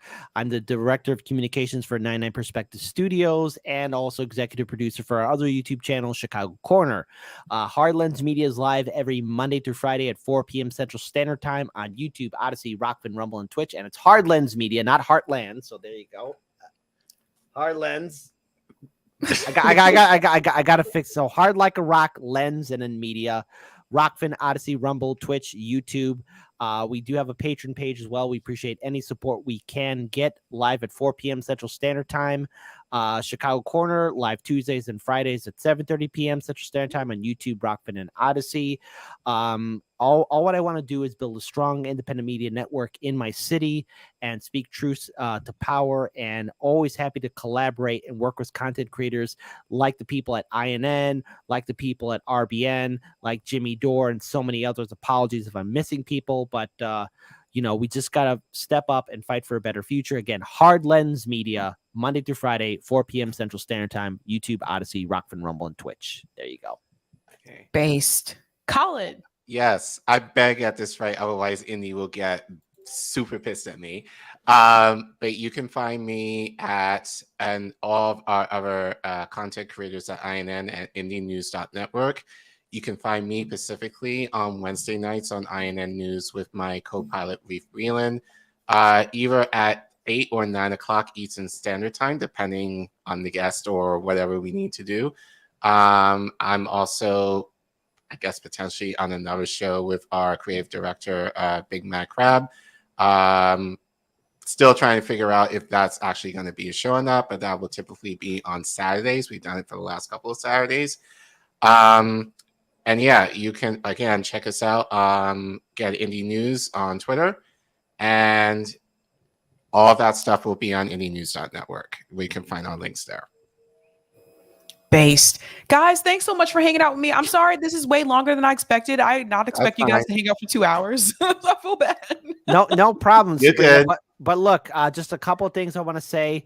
Number one, Cisco, the greatest captain in Star Trek history. And in Star Wars, look, Palpatine was correct, and Alderaan did have it coming, but the Sith were correct. The Jedi were frauds. I think this is the beginning of a debate. I think so. I think so. I think this is a debate stream in the making here. So, but if I had to choose a faction, I'm with Warhammer 40K. Long live the God Emperor of Mankind. But that's a whole other can of worms. So there you go. Oh dear gosh. All right, guys. Thank you guys so much. Thank you. All right. Bye-bye. Take care. Bye. Thank you for the privilege of being on your show. All the best to you, Sabrina. Keep on doing the good work. Peace. All right. Let me leave. Oops. All right, guys. We're going to go over to call in. I'm going to read through the super chats, though. I know I put them on the screen, but I'm going to read them. And then we're going to hop over there. We are on episode 79, State of the Union recap. How do you feel about Biden's remarks during the State of the Union address? And I'm already laughing. I haven't even had a full beer, and I'm already laughing. I'm so sorry. Anywho, the link is pinned to the top of the chat, so you should see it there in the live chat. So if you don't have the app, that's okay, because you can actually use call in on your laptop. You just click on the link and you can call in from your laptop too. But most of you that follow me, you already know how to do this jazz, but just letting new people know. Shout out to Juliet for becoming a Sabby member. Thank you for the super chat. Genix says everyone in that room are millionaires. I think you're referring to, the State of the Union address, basically. Shout out to O Bono for the super sticker. Shout out to Ashura, says switch Joe with the woman. He's not saying nothing. I think you were talking about the interpreter. Yeah, I know. Shout out to Dorothea. Massa always says work makes you free. There you go. Thanks for this one as well, Ashura. You're occupying 1/3 of Syria. You don't get to talk. That's directed towards Biden. Thank you for this one as well. Kamala has done crap. And thank you for this one. Can we use chip in science to switch out Joes? Thank you for that as well, Ashura.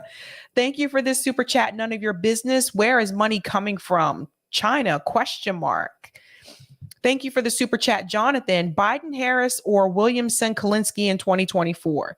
I would say neither. Vote independent or third party. Honestly, you should pay more attention to local politics anyway instead of national. Thank you for the super chat. None of your business. You don't need the shot. Shots do nothing. Thank you for the super sticker, Salma Ali. And thank you for the super chat, Z360. This is why direct action and mutual aid matters. Don't fund to these uni-party politicians. Exactly. That's what we preach a lot over at RBN, mutual aid and direct action. That's where we're at.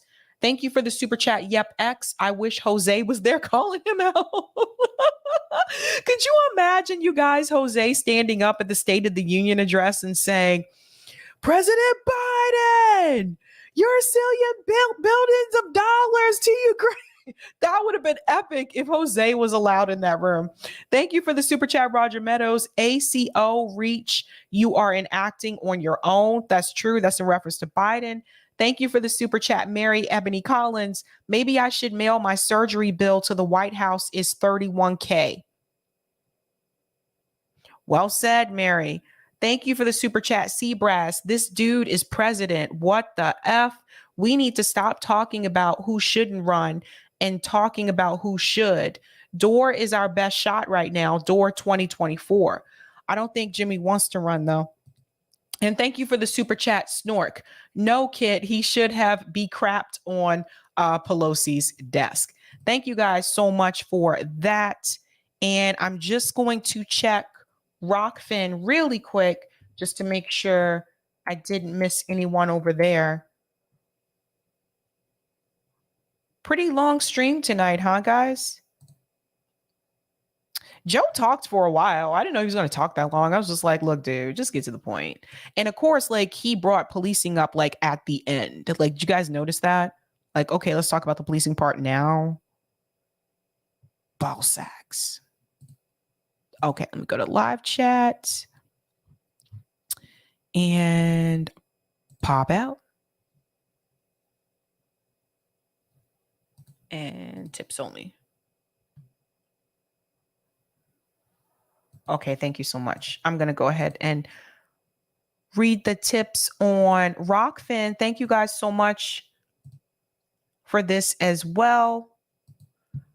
Thank you, Dave, for the tip on Rockfin. Appreciate your energy starting the show. Good luck. Finally got around to becoming a member here way late. Thank you so much, Dave, and thank you for this as well. Remind people in Massachusetts, do not vote Democrat or Republican. Get ready for street action. We need to raise and lift spirits. People get ready. February 19th, hit them in Washington. Yes, I'll be covering that rally in D.C.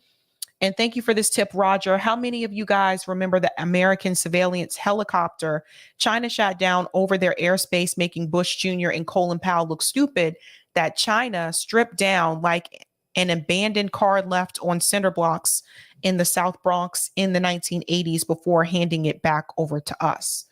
And thank you for this tip as well. Because of corporate greed, we have our electronic equipment made in China, including Cisco routers and switches. For those who don't know, these are intermediary devices on the internet that pass data from one network to another. We have on more than one occasion in the past found chips China installed on Cisco circuit boards to monitor our traffic. Bring back American-made manufacturing worker co-ops. Thank you so much for that, Roger. All right, honey buns, let's head on over to Rockfin. I'm not Rockfin, sorry. Call in. Episode 79, State of the Union Address. The link is pinned to the top of the chat. Other than that, guys, you know how we do this. Have a good night. Keep up the fight. I'll see you over there.